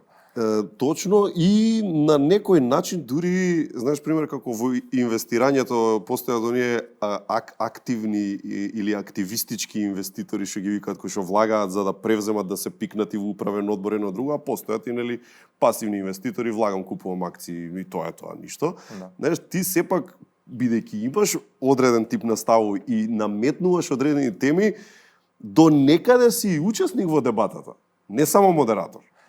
Да. Тоа претпоставувам има и позитивни и негативни страни, можда. Бидејќи голем дел од твоите колеги, не зборам сега за Канал 5 или само Вистина, но општо во таков тип емисии се едноставно луѓе прашувам прашања. Немам страна, немам став за само сум тој што прашува. А пробам и да коментирам некои работи, бидејќи коментарот е исто новинарска дисциплина која што јас можеби некојаш умешно, некојаш неумешно пробувам да ја вметнам. Мислам дека понекогаш и новинарите, поготоа кога разговарам со гости, со двајца новинари, мислам дека јас како водител можам да дадам некое свое мислење за определена тема. Тоа не значи да ја узурпирам емисијата или повеќе јас да говорам, али мислам дека можам во една емисија од 60 минути, два пати по 40 секунди да кажам свој став и да допринесам може до поквалитетна дебата. Постарите колеги ми вика дека новинарите во определена фаза мора да бидат дел од процесите, така, не да бидат само преносители на информациите, така што гледам тоа да го правам. Гледам колку што може да е подискретно, поненаметливо и генерално тоа е тоа. Одлично. Има ли гости што се под наводници многу лесни за договарање, односно едва и чекаат да им се јавиш? Секако дека да. Така? Да. И си ги имаш такви спремни во фиока, кога и да затреба, чак? Да, не сакам да кажам дека се спремни за во фиока, бидејќи се луѓе кои што навистина многу ги почитувам и тоа што го прават и тие се многу пати често на критика викаат пак ли ово е. Меѓутоа кога имаш програма во живо, така, некој да дојде во емисија да каже тоа што мисли и покрај тоа што знае дека ќе биде можеби критикуван во јавноста, тоа да го прави, за мене е тоа доблест. Мене ми е точно. И покрај тоа што ја можеби со 90% од работите кои што ги кажуваат, можеби не се согласам, така. Меѓутоа ми се свиѓа што го кажеш, да. Меѓутоа, јас се лутам многу повеќе на интелектуалци, професори, академици ако сакате, дури политичари кои што не доаѓаат и не учествуваат, не земат збор во јавната дебата и на тој начин да придонесат, ако ништо друго, фокусот на нацијата да го направат тамо каде што треба. Тие ги луцумим, тие се дел од проблемот. Не бе, кај јас што ќе зборувам, разбираш? Да. Сум кажал јас. Да. Таа е полупсихологија на робови ние со векови што си ја влечеме, да не се замерувам, боле ми е вака. Да ги поздравиме овие другиве, сепак претпоставувам сега се ставам од таа медиумска новинарска страна. Да речеме, сигурен сум дека и се случува и да откаже гостину 5 до 12, па да те остави на цедило, па тогаш оној што ќе ти ускочи да дојде, па стварно заслужува почит. Да, има луѓе што доаѓаат често, што така кога идем севеш, ти ми речат за тебе нема проблем, ја искрено им благодарам и навистина ги почитувам. Сосема сум свесен дека граѓаните или гледачите ги перцепираат како ликови што стопати се појавиле, меѓутоа од нашата гледна точка како креатори на таа емисија е дека навистина е многу тешко да натераш луѓе да дојдат јавно да зборуваат и потоа да бидат дел на критика, поготоа што тоа има дигитална опашки на социјалните мрежи. Одек. Да, социјалните мрежи се многу сурова средина, така можат да те направат така да сеќе ти најдат, меѓутоа тие тој терет го земат за сметка на овие другиве што не доаѓаат. Се замараш со рейтинзи со тој тип на работи како помина вчера емисијата? Да, се замарам со се. Добро, сега дали тоа значи дека антиципираш дека ако ми дојде Видиновски, рейтингов ќе биде вака и вака, сакаат него да го гледаат, зицер ми е, пристапуваш така. Ако ти кажам дека не, ќе те излажам, да, меѓутоа тоа не се прави секогаш.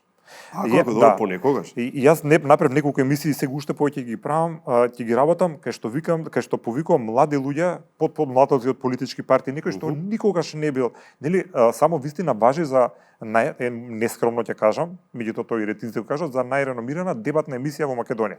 Со најголем рейтинг и сега тоа е објективна реалност, така мерлива, во ред.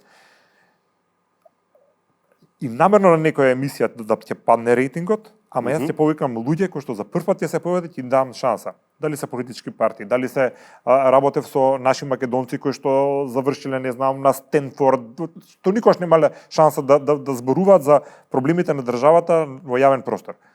И јас вика, што ги викаш овие, си го рушиш рейтингот. Ја не мислам така, ја мислам дека почнуваме да тренираме луѓе кои што после година, 2, 3, 4 ќе бидат оние кои што ќе бидат гласот на, не знам, на тие што треба да дадат идеја како треба да оди државата. Но секако мора напред. да врви работата, мора да еволуира, мора да се раѓаат нови луѓе се. Апсолутно, апсолутно. Иначе ништо не правиме.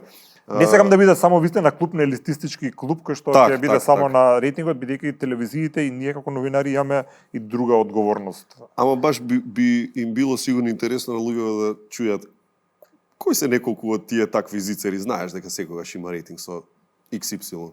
Со добар рейтинг кој што прават? Да, знаеш дека го викам тој, сигурно.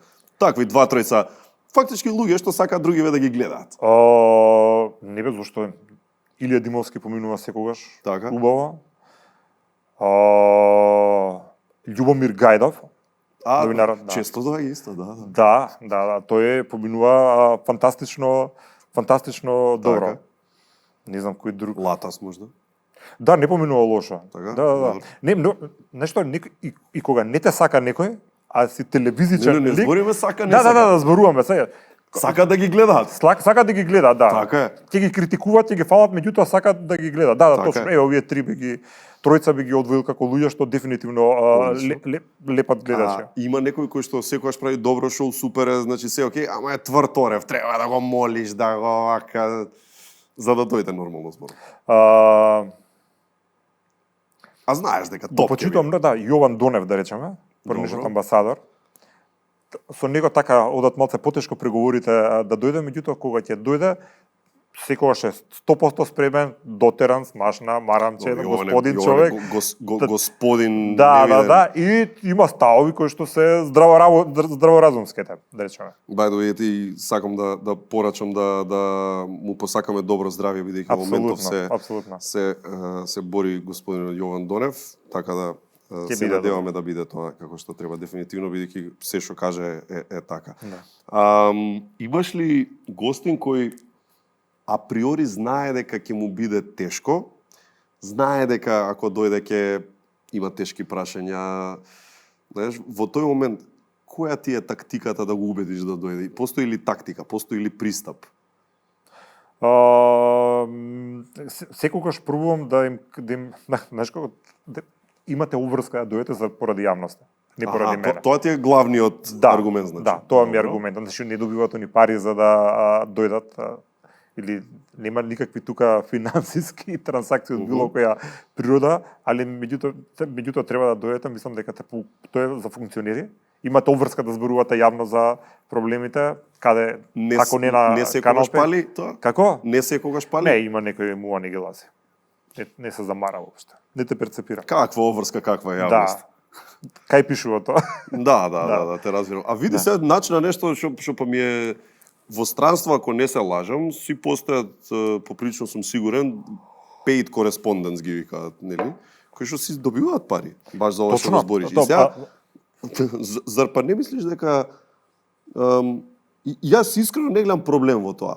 Кога знам дека одредени ми носат рейтинг или било што, ајде сега, им го ценам мислењето, не е важно од кој аспект, не гледам проблем да се направи таков тип на договор, каде што, окей, ти ми се обврзуваш на X појавувања во годината и каде што ќе те платам за тоа. Платени коментатори, тоа има функционира во државите каде што тоа е онака осмото ниво. Ние сега се бориме второто ниво да го направиме. Значи тоа да се случи, треба да има и други предуслови. Прво да имаме платени новинари, па после платени коментатори. Да.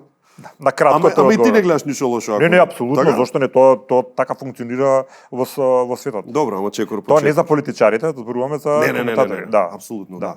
Да, знам, адвокат ли е?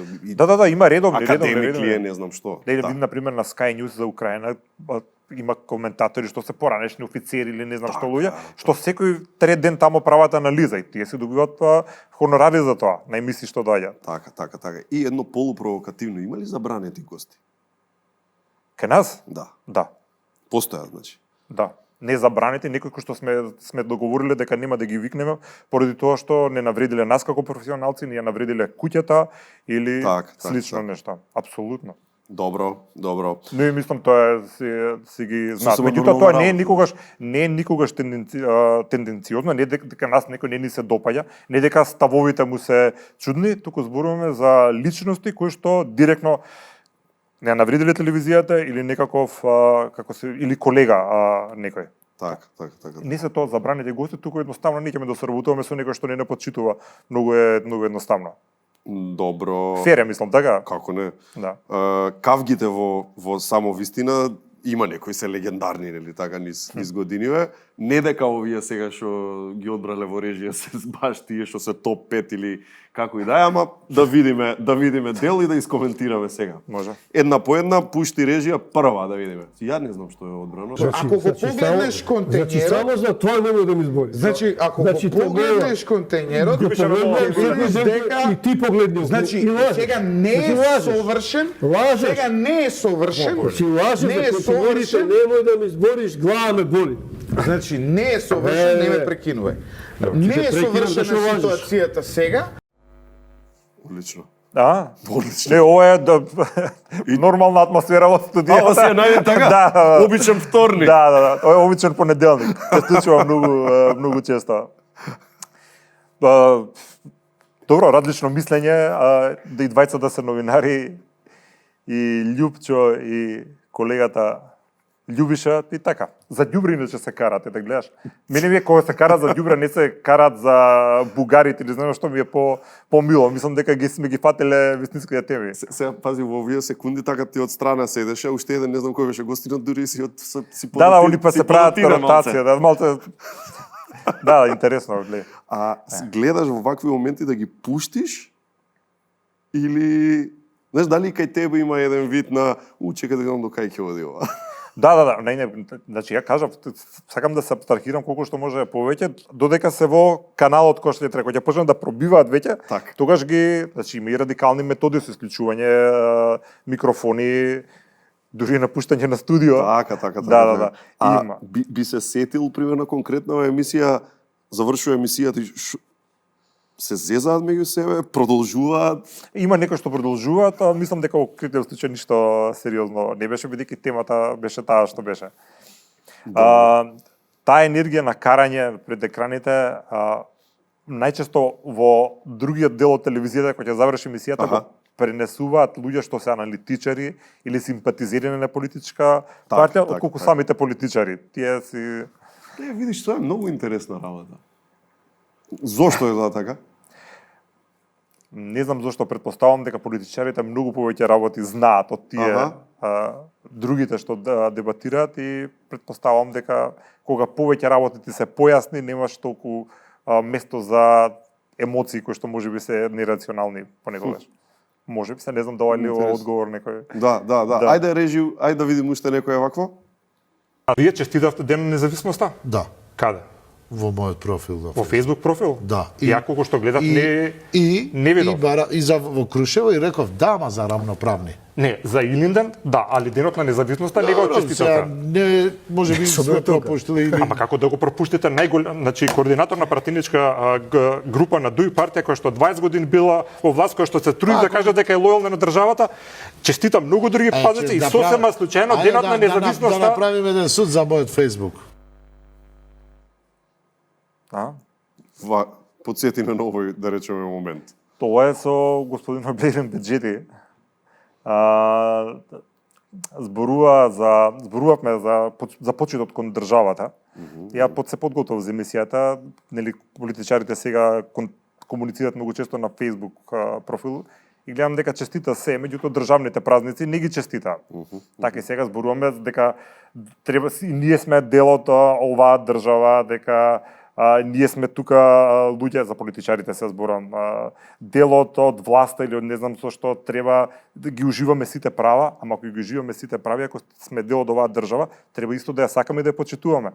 Елементарно нешто што треба да направиме, например државните празници како Денот на независноста да се честита. И за тоа разговараме тука со господинот Беджети, зошто не честитал на Facebook. Ако генерализираме сега нормално, сметаш дека баш ја чувствуваме државата како своја генерално земено или како како гости да сме? Ја мислам дека најголем дел од граѓаните без разлика на етничка припадност не ја чувствуваат државата како своја или не знаат да ја чувствуваат државата како своја. Како своја го чувствуваат само својот стан, куќа и дворот кога ќе излезат до оградата. До ограда. Кога ќе излезат од тоа е некоја недефинирана територија, ја вика некој Македонија, И тука можеме што сакаме да правиме, вклучувајќи не знам плочките од реновираното купатило, тука ќе се стемни комшијата 500 да не ме гледа, да можам да ги фрлам, да ги истурам во некој тревник во околината, ако можам додека никој не гледа да скршам некое правило, ако може да му се јавам на Јоцо да се свршам јас работа, другите нека чекаат и така натаму. Целиот тој однос на поголем дел од ова не важи за сите. Да, сигурно. Важи за дел од граѓаните. Е тоа производ на нашата реалност со која што не сме задоволни како е државата, е производ на односот на немањето вистинска љубов кон државата. И тоа го врзуваш со тој вазалски или кој што викаш ти робовски менталитет, и тоа е производ на истото. Апсолутно. Ајбе ќе фрлам ќе дојдат овие од комуналец ќе исчистат, така? И онака поминуваат секој вторник. Кај другите држави, кај другите народи, кои што мнозинството на вистина си ја сака и си почитува државата, тоа не го прават. Затоа Македонија не е како една голема дива депонија, цела држава со депонии ни горат се уште околу градовите и во градовите. Другите земји со тие работи веќе воопшто не е тема на разговор или е некој инцидент изолиран. Ние уште на тоа примитивно ниво сме. А тоа е заради тоа што не знаеме на вистински да си ја сакаме и да си ја чувствуваме државата како своја. Пред некој ден разговаравме, како се вика, во емисија тоа. Значи, првата линија како коректив на се што се случува во државата се граѓаните. Јас фрлам, ти мене ќе ми искараш кога ќе ми видиш на улица. Еве спомена Словенија, тамо да фрлиш нешто на улица, први што ќе ти реагираат е Тие што ќе те видат. Што ќе те видат, ќе ти што преш ти дали уште ти видат дека си странец, ќе те направат лом, ми ја прѓаш мојата држава, дома ли така прѓаш и не сакаво да кажеме да, прѓам така и дома. Разбираш.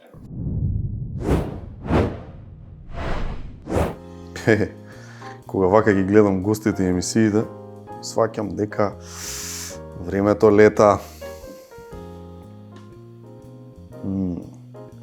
Затоа, дечки, без здравје ништо. Чувајте се и чувајте го вашиот имунитет.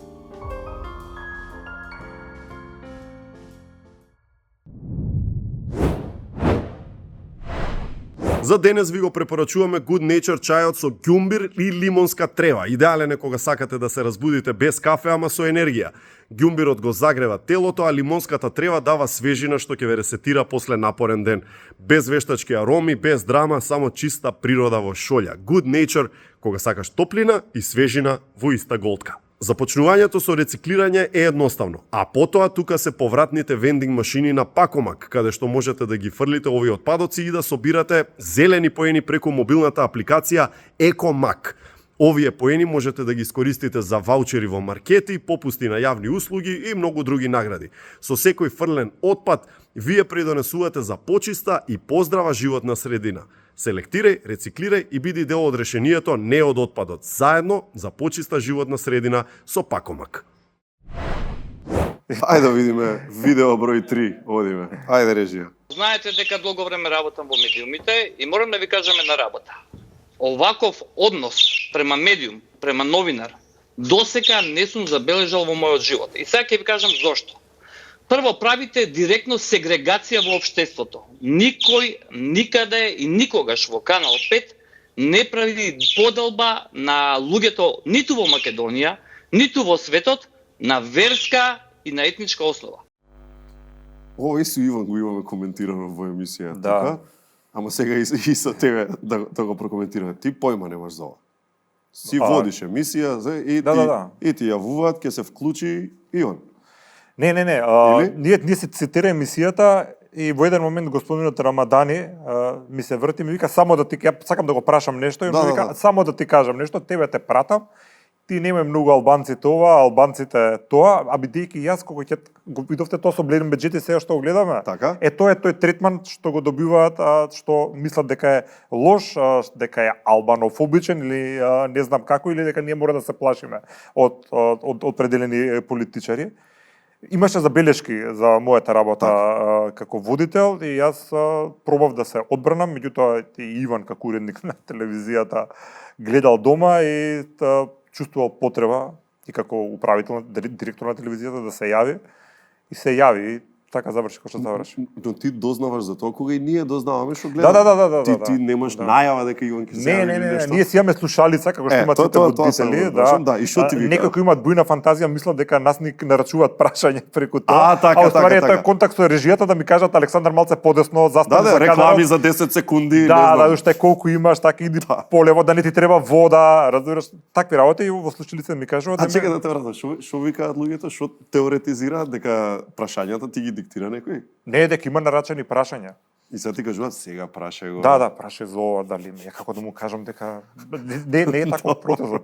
Значи некогаш не ги знаат прашањата кои што ги, значи ја кога ако сега зборувавме за слободен начин на водење на емисијата и темите да ги диктират говорниците, не можеш да имаш кој ќе знае што ќе каже во единица време во емисијата. Значи тоа е една таква небулоза, а дури другари ми кажале, значи стварно на слушалиците ви ги кажуваат прашањата, че никој не ги кажува прашањата во ниту една форма, туку тоа е најтехничка природа има за тоа. Меѓутоа на слушалиците ми кажуваат ќе се вклучи Иван, повикај го на линија. Ја доле на превјуто го гледам дека е. Да.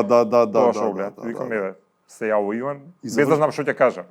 Така, завршува целата работа. Вајда прв што го слушаш на телефон е Иван, препоставувам. Да. Што правите мугавет после ова? Што си викате? Не, ја толку бев изнервиран и толку бев во шок, искрено не се сеќавам што зборевме. Не ме праша дали сум окей. Ја викам, ворете се бидна, меѓутоа утредента почна, нели, лавина од коментари, милиот, значи беше вест број 1. Топ вест, да. Да, дури за некои надписи на определени медиуми и портали, потоа и телевизијата, а Иван мислам си поведе и судска постапка и ги доби после тоа.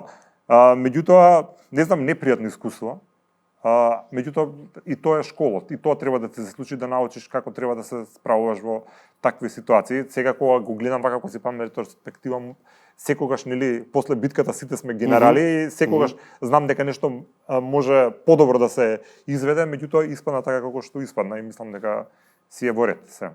Види, ама на спектаров кај си, пошто можеш да си некој што добро, било побинало, тоа не можам што да направам, продолжувам понатаму, или па можеш да се јадеш, требаше вака, требаше така, кај си? На средина. На средина? Да. Еден... Добро, директно те прашам, зошто не ги оставаш примерно? Било побинало, тоа терам дале. Што е тоа што те... Затоа што не се зборам сега конкретниот случај, веќе го спомнам пак господинот Гајдов, тој секогаш ми вика од еден неуспех или од една лоша емисија ќе научиш многу повеќе од 100 добри.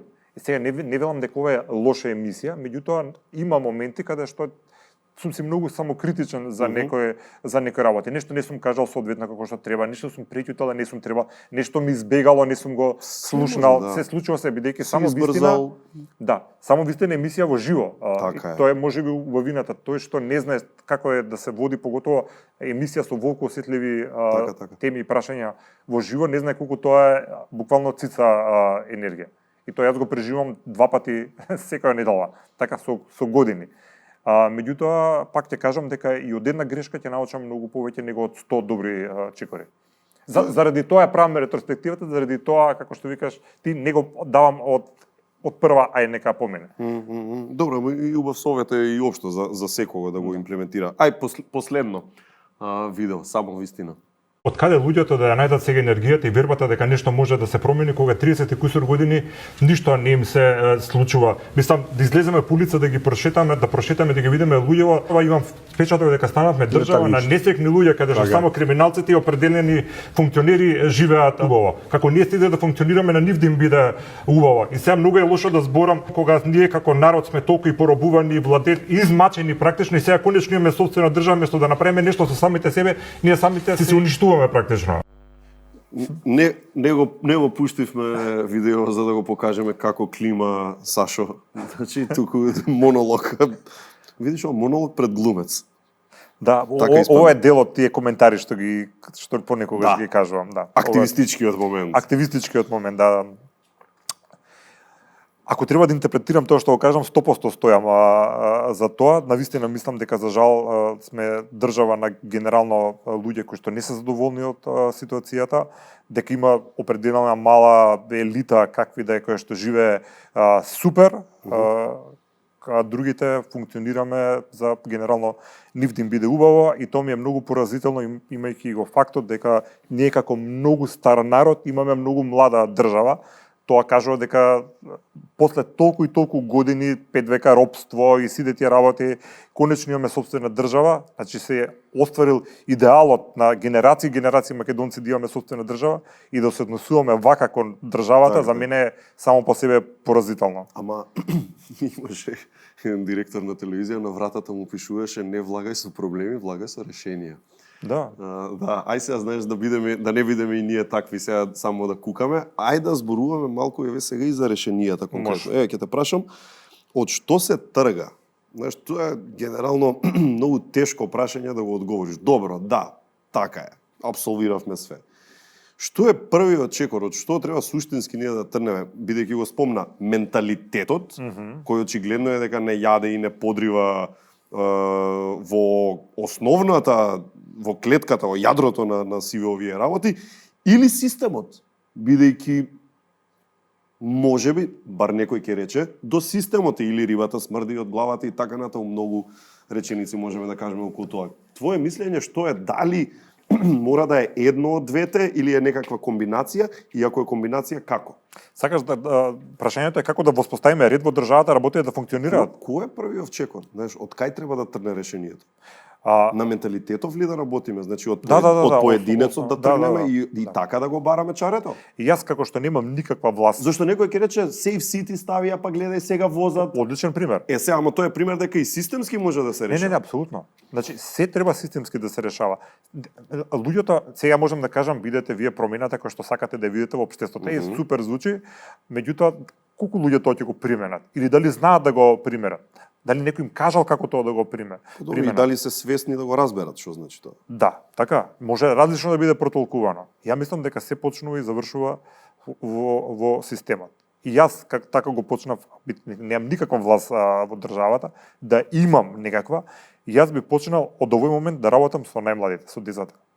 Значи, би нашол пари во државата да премногу да се инвестира во образованието на најмладите, со вистински програми направени да знаат како да се почитува државата, како е да се живееш и да функционираш во еден систем кој што ќе бидеш ти дел, како да се однесуваме не само кон околината и кон емотивниот дел од што е тоа држава, што е знаме, што е име на држава, што е химна, зошто е важно ти лично да бидеш образован, бидејќи не само што ти лично ќе живееш утре, убаво тука ќе придонесеш и за заедницата, како сите заедно како колектив да функционираме, зашто е добро да се помагаме, да учиме вистинска историја, значи со образованието.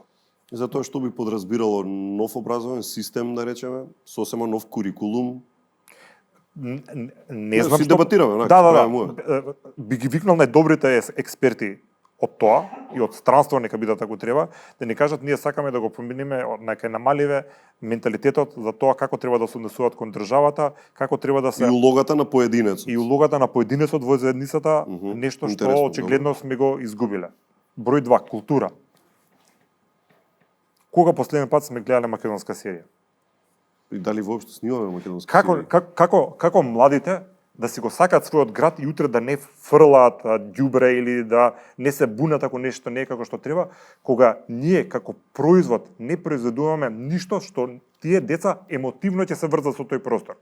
Така, кога не сме гледале, кога била последната серија за деца, која што се случувало во Ново Лисиче, Наводњанска, Капиштец, Ѓорче, така, некоја серија која што ќе биде хит и сите млади ќе ја гледаат, каде што ќе има македонски актери, каде што ќе има македонска музика. Така, каде што сите деца ќе ја гледаат таа на YouTube серија или било каде и ќе викаат ова се случува во Карапаш 3, баба ми тука живее. Ова се случува во аеродром, имам братовчет тука. И на тој начин ние емотивно се врзуваме за просторот во кој што живееме. Јас знам зградава, го знам дрвово. Да, кога емотивно ние ќе се врземе во просторот кој што ќе живееме, ние ќе почнеме да го прецепираме како свој. Па ние младите повеќе знаат каде е Нови Београд или не знам што, или не знам што се случувало во Србија, така, отколку што им се случува во нивниот град. Видите фејсбуците, видите им ги на младите луѓе. Нивните слики им се од екскурзија кои деле од школа, од странство, или во Белград, или во Солун. Од Скопје немаат ништо. Не чувствуваат предизвик својот роден град да го стават позадина на својата фотографија. Тоа е многу огромен проблем е тоа. Не чувствуваат никаква емотивна поврзаност они со просторот во кој што живеат. Треба да е некаков аларм. Тоа треба не да е аларм, тоа треба да вришти веќе. Меѓутоа, кај нас тоа не се случува. Добро, патриотизам што е за тебе? Ти како го дефинираш или редефинираш зборот, бидејќи тој е често пати злоупотребуван на некој начин и користен во манипулативни некои цели, ама за тебе лично како Александар Видиновски што е патриот? Патриотизам е да си самосвесен граѓанин на својата држава, да ја почитуваш, да ја сакаш, да си образован, да се грижиш за себе и за своето здравје, да се грижиш за својот круг на луѓе и да бидеш добар во работата која што работиш. Ти си добар водител, имаш емисија 17-та сезона, е така, ти си добар. И јас како индивидуа треба да гледам колку што можам тебе да ти помогнам да бидеш уште подобре. Ти да ми помогнеш мене, да му помогнеме на снимателот да биде уште подобар снимател. Така, бидејќи кога ние сами, поединците кои што се добри во една област, во било која работа, нема да ги правиме обструкции, да ги спуштиме на ниско ниво, туку ќе ги како систем или како заедница ќе ги буткаме горе, ти и нас ќе не повлечат и така ќе расте државата. А на социјални мрежи бугарите и грците да ги тераме, зашо не го спомна тоа? Тоа не е патриот? Го разбирам тоа, меѓутоа Жарко верува дека луѓето на тој начин го канализираат револтот што го чувствува. Ја мислам дека не е правилно да се расправаме на Facebook со бугари и со грци, ама дали разбирам зашто тоа го прават, го прават. Како на друг начин да го канализираат својот револт, бидејќи ај кај сме сиромашни, ај кај тука со криминал и корупција се занимаваме, ај кај не направивме некој голем прогрес овие години, уште не малтретираат овие, така? И нормално, полесно им е на луѓето прстот да го вперат кон друг дека е виновен за некоја ситуација и така заради тоа се прави. Не е патриотизам, јас само тоа го кажуваме, да облечам мајца со сонцето од Кутлеш, немам ништо против тоа, само кажам. Да, и да зборувам... Ја завршив работата. Да, дека само планктоните се постари од македонците, така дека тука зета Македонија, тука се почнува, тука се завршува. Тоа не е така. Така, значи Горан Стефановски многу сега се одбележуваше, многу цитати гледам, значи тој вели се согласувам се, тој е величина за мене, меѓутоа се согласувам за тоа што го збори. Вика дека не е доволно дека јас сум македонец и тоа завршена работа, дека тоа е тоа. Тоа твојот македонски идентитет е нешто што треба да работиш со него. Што правиме? Македон не е тоа само доволно по себе, така? Што правиме ние да речеме за македонската музика традиционална со која што се гордееме што е уникатна? Што се случува со оркестрите, со ансамблите? Бугарија, знаете колку ние песни што ги знаеме дека се македонски од Јовано и Јованке до Море Сокол пие Калешањо, они ги препејуваат и ги пеат на сите можни фестивали, инвестираат во тоа.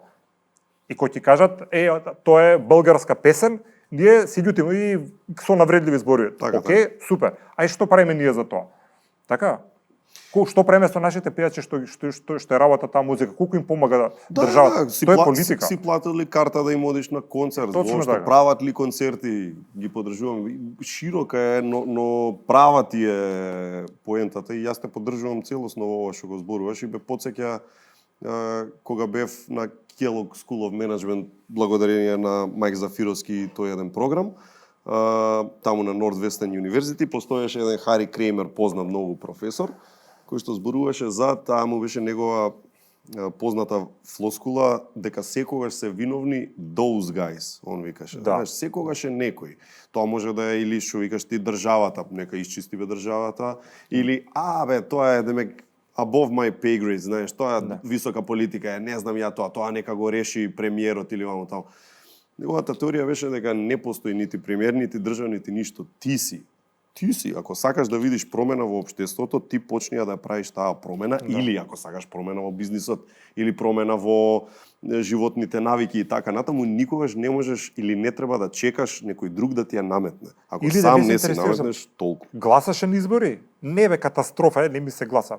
Не можем, ако не си гласал на избори, те молам ќути, така. Ние мислиме кај нас, поготово младите, не знам јас никој е премиер, никој е председател, не се замарам со политика. Ама нека се реши држава. Да, како не знаеш кој е? Вика, што па во Германија да не знаат кој ми е премиер? Па знаат. Не, многу добро знаат. И те како знаат. Значи, јас сум се дружил со луѓе од Холандија и од Австрија и од Словенија и сум разговарал за политика. Тие премногу знаат. Они не знаат на пресконференцијата на ВМРО или на СДСМ пред 2 дена кој на што рекол дека е криминалец, не знаат такви работи. Меѓутоа знаат точно сите партии кои им се генералните политики, кои им се ставовите за најважните прашања и дали тие ставови ги артикулираат. Точно знаат. Образовани се тоа да го знаат и заради тоа се државите на тоа ниво. А кај нас не се замарам со политика, сите се вакви или такви, ништо не ме интересира. Ако дозволиш и една блага критика и кон медиумите, а воено и пофалба за луѓето како тебе кои што не дозволуваат само да се проточен бойлер на информација во дебатата, туку пробуваат и како што рече ти педантно да влезат во неа, нели, без да бидат агресивни, зашто добар дел од нив и на вистина се тоа, односно само се сервисни информации на пресконференција, контрапрес на контрапресот на контрапресот. Тоа се викаме рече подлече новинари. Така го викате? Да. Знаеш, бидејќи исто ако се вратиме на ова, па се ако сакаме новинарство, како што рече ти, поплатено, попрофесионално, попечитувано, па биди ти промената што сакаш да ја видиш сега, кога веќе си ти волен и окей со тоа да си, како го рече? Рече подлече? Ако си окей со тоа да си рече подлече, тогаш извини, нема да има промена. Не може да бараш промена ако сам не се менуваш. Но грешам кога ќе кажам дека последниве, да речеме 5 до 10 години постои повеќе тој тип на новинари, па ќе речем, ќе те пофалам како што си ти, не е до толку лоша ситуацијата, има еден бран на условно помлади кои што поинаку ги гледаат работите. Не многу, меѓутоа има. Има. Ама е нагорен трендот, не е. Мислам дека да, покрај тоа што, да речеме, на студиите направен факултет на новинарство, многу малце луѓе сакаат да учат, не е атрактивна. Знаеш дека многу професија новинарството. Стварно е преубаво, ако го сакаш, ако си таков карактер, значи многу работи можеш да научиш. Многу работи можеш да видиш. Да. Значи, не знам како ти кажам. Мене лично никош не ми е доста, значи еве и уредник и како се вика и емисији, сега имам мој YouTube канал Видиновски. Да, стримови. Си правам лайв стримовите, значи тоа беше така секој кој ден, да кажеме? Како? Секој кој ден? Четврток 21 часот. Секој четврток 27, добро. Да. И како се вика, и тоа така го почна пред, викам, ова е единствената новинарска форма што досега не сум ја правил. И уживам во процесот. Многу ќе се минува работа, поготово со вештачката интелигенција, тоа фантастични работи ќе се случуваат следниве години. Мислиш дека се свесни влијателните луѓе или оние луѓе кои што имаат мог да одлучуваат, зборам за директори, уредници, министри, политичари и едно друго, мислиш дека се свесни за она што не чека? Македонски зборам, влијателни луѓе. Мислам дека тој впечаток. Мислам дека дел се свесни. Да, барем овие добро, со моите добро, што комуницирам се свесни дека ќе има, значи самата индустрија многу ќе се промени, начинот на кој што функционираме ќе се промени. Дај Боже да е така, супер. Во светот дебатите веќе нема дали е вештачка интелигенција добра или лоша, има дебати да има рамноправна распределба на оваа една фантастична алатка што ако се искористува правилно може да донесе огромни бенефити. И така продуктивноста да ја зголеме на неверојатно високо ниво. Пред да завршиме со сите овие твои видеа кои што се за пофалба ала ѓубрето и сето тоа, продолжи да ги правиш секако. Постои некој човек кој што ти пристапил и рекол заради тебе сменив однесување или не знам, почнав и ја да снимам, да сликам, појма немам. Да. Има такви луѓе ти пристапуваат? Што ти викаат најчесто? Како влиеш на обичниот народ? Што добиваш како коментар? Тоа е најубавиот дел од мојата професија.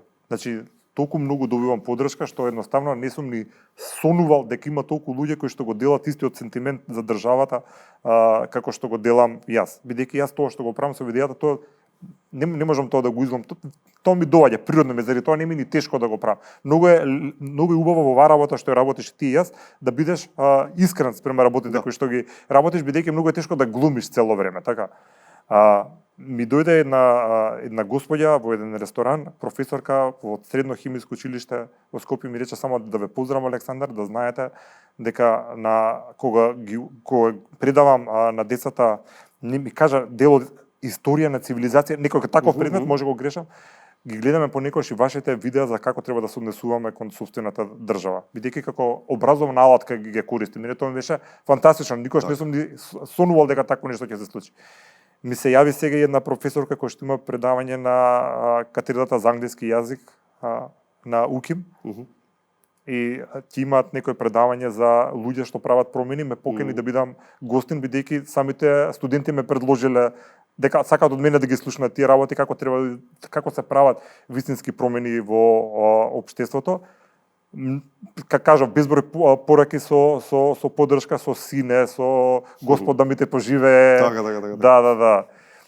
И многу добивам енергија, искрено тоа ми е мотивот. Тоа го правам паралелно од Канал 5, значи немам спонзори, немам не де боже некој политички да седи позади тебе да ми има таква, многу е чиста идејата. Во оваа фаза го вадам максимумот колку што можам. За следните чекори претпоставувам и други работи ќе треба да се направат, меѓутоа многу ми е драго кога целата оваа иницијатива органски се шири. Ми се јави пред некој, знаеш ли што ми се случи? Пред една недела ми прати имейл еден човек, вика Александар, видов дека немаш веб страница, јас сум програмер во таа и таа фирма, ти направи веб страница. Ми го купил и доменот vidinovski.mk, ми направил цела страница човекот, дај некоја сетница која треба, еве ти демек про боно. Така. Дуке Бојаджиев, според мене еден од најдобрите композитори на македонска музика во овој момент. Добро. Целата музика за видеата ми е негова. Авторска е специјално правена за моите видеа. А не се знаевте претходно? Не се знаевме, он беше во Лисабон, живееше. После 27 години се врати во Македонија. Вика и јас и сопругата што во Лисабон ги гледавме твоите видеа. Сега сум тука, те молам да се запознаеме, да седнеме негде, се видовме и вика кажи ми како можам да ти помогнам. Викам дуке ако можеш музика да ми правиш, ќе биде одлично. Музиката што ја слушате кај што многу луѓе кажуваат као им се допаѓа, тоа е од музика на Дуке Бојаджиев. Манчо Мираковски, монтажер кој што работел со познати македонски режисери, сега ми е монтажер на видеата. И ова е тотално про боно. Како јас што не добивам ништо од ова, така и тие ништо не добиваат. Сам ти кажам дека се приклучуваат луѓе. И би било добро и други да почнат да го прават тоа. И други луѓе да се вклучат или би рекол да се освестат дека не е окей да замижуваме пред проблемите. Не е окей да очекуваме некој друг тоа нешто да го направи место нас. Тој што може да подржи, како што кажа, тебе или било кој што прави нешто со срце, љубов и искрено, треба да го подржи. Целосно. И од нас само браво и само напред. Фала ти. Фала, мислам дефинитивно. Тука имам јас, си завршуваме ние како и секогаш со најдоброто од Македонија Good Nature чевите за тебе и плюс имаме и фотки од сегашното снимање ова. Од сега се направени и имаш еден мал спомен. Фала ти. Браво. Ова ми е екстра. За крај, блиц прашање. Земја надвор каде би живеел пак една година како у Словенија што си живеел? Холандија. Браво. Едно нешто за кое Македонија е подобра од Европа, никој не го зборува. Сите зборуваат за храната. Добро. Неприкосновена. За патлиџаните, а? За патлиџаните, за сирењето. Не знаете колку е тоа предност наша што не ја користиме, тоа е жална. Така е. И ева ми се допаѓа книга, ако не книга, може и филм да биде или нешто, ама некое уметничко дело, да кажеме, што би ја препорачал на секој млад човек. Космос од Карл Сеган, книгата да прочитам. Браво. Па и серијалот ја би додал. И да. Во 80-тите години правен или не. Ама врвен. Да, и сега има Нил Дегрейс Тайсон направи нов. Имаме поубав ми од Карл Саган. Карл Сеган дефинитивно. Да, апсолутно. Александар, само напред. Се гледаме пак. Се гледаме, Желе, фала ти многу за 17 години за да доеш пак. Готово, тука се гледаме. Значи до година. Може. Фала ти многу на поканата. Убаво ми беше. Дами и господа, тука доаѓа моментот да спуштиме завеса на уште една сезона од 1 на 1. По 17-ти пат имам привилегија да ви се заблагодарам за поддршката, љубовта, убавите мисли. Ова значи дека наесен, негде во октомври, ќе го објавиме датумот на почетокот на 18-та сезона. 18 години сме дел од вашите животи. Верувате, 18 години, 18 сезони ни делуваат еднакво неверојатно, како и тоа некој да ни кажал пред тие 18 години, дека ќе направиме емисија која без двоумење стана најсилен ТВ ток-шоу бренд во Македонија, во која емисија гостуваат сите што навистина нешто значат, од најголемите имиња во спортот, сцената и во Македонија и од Балканот, но тоа е реалноста. Некој од вас прочепкал низ интернет, ни даде податок дека сме втори поред во Европа во однос на континуираност во етерот како ТВ ток-шоу и навистина ни е многу кејф што е тоа така. Има некој во Ирска кои се многу подолго од нас присутни, им честитаме секако. Поентата ми е дека за фактот што тоа е реалност и што идната година ќе прославиме полнолетство, континуитет, најзаслужни сте вие. Нашата публика, секако дека огромна заслуга оди кај екипата која речиси не променета ја работи емисијата си во овие години. Јас сум мал дел од целото купче прекрасни момци и девојки, веќе сме тетки и чичковци. Секако дека посебна благодарност оди за нашите верни спонзори, посебно Алкалоид, кои се неприкосновени во однос на подршка на се што е македонско, се што вреди на домашниот пазар, капа доле за Алкалоид и она што го вложуваат и прават во нашава држава.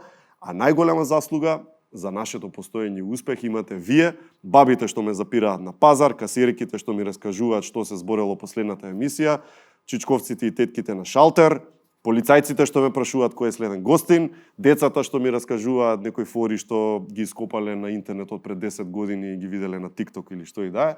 Сите вие на кој еден со годините им има станато навика како член на семејството, на некој начин како ваш сосед, некој кој е тука да ви пружи комфор, релаксација, отрнување од стресното секојдневие. Вистината е дека вие сте најзаслужни и вистината е дека сме ви неизмерно благодарни на љубовта и довербата која ни ја давате и која не одржува во етер толку долго што искрено престанавме одамна да броиме епизоди и сезони.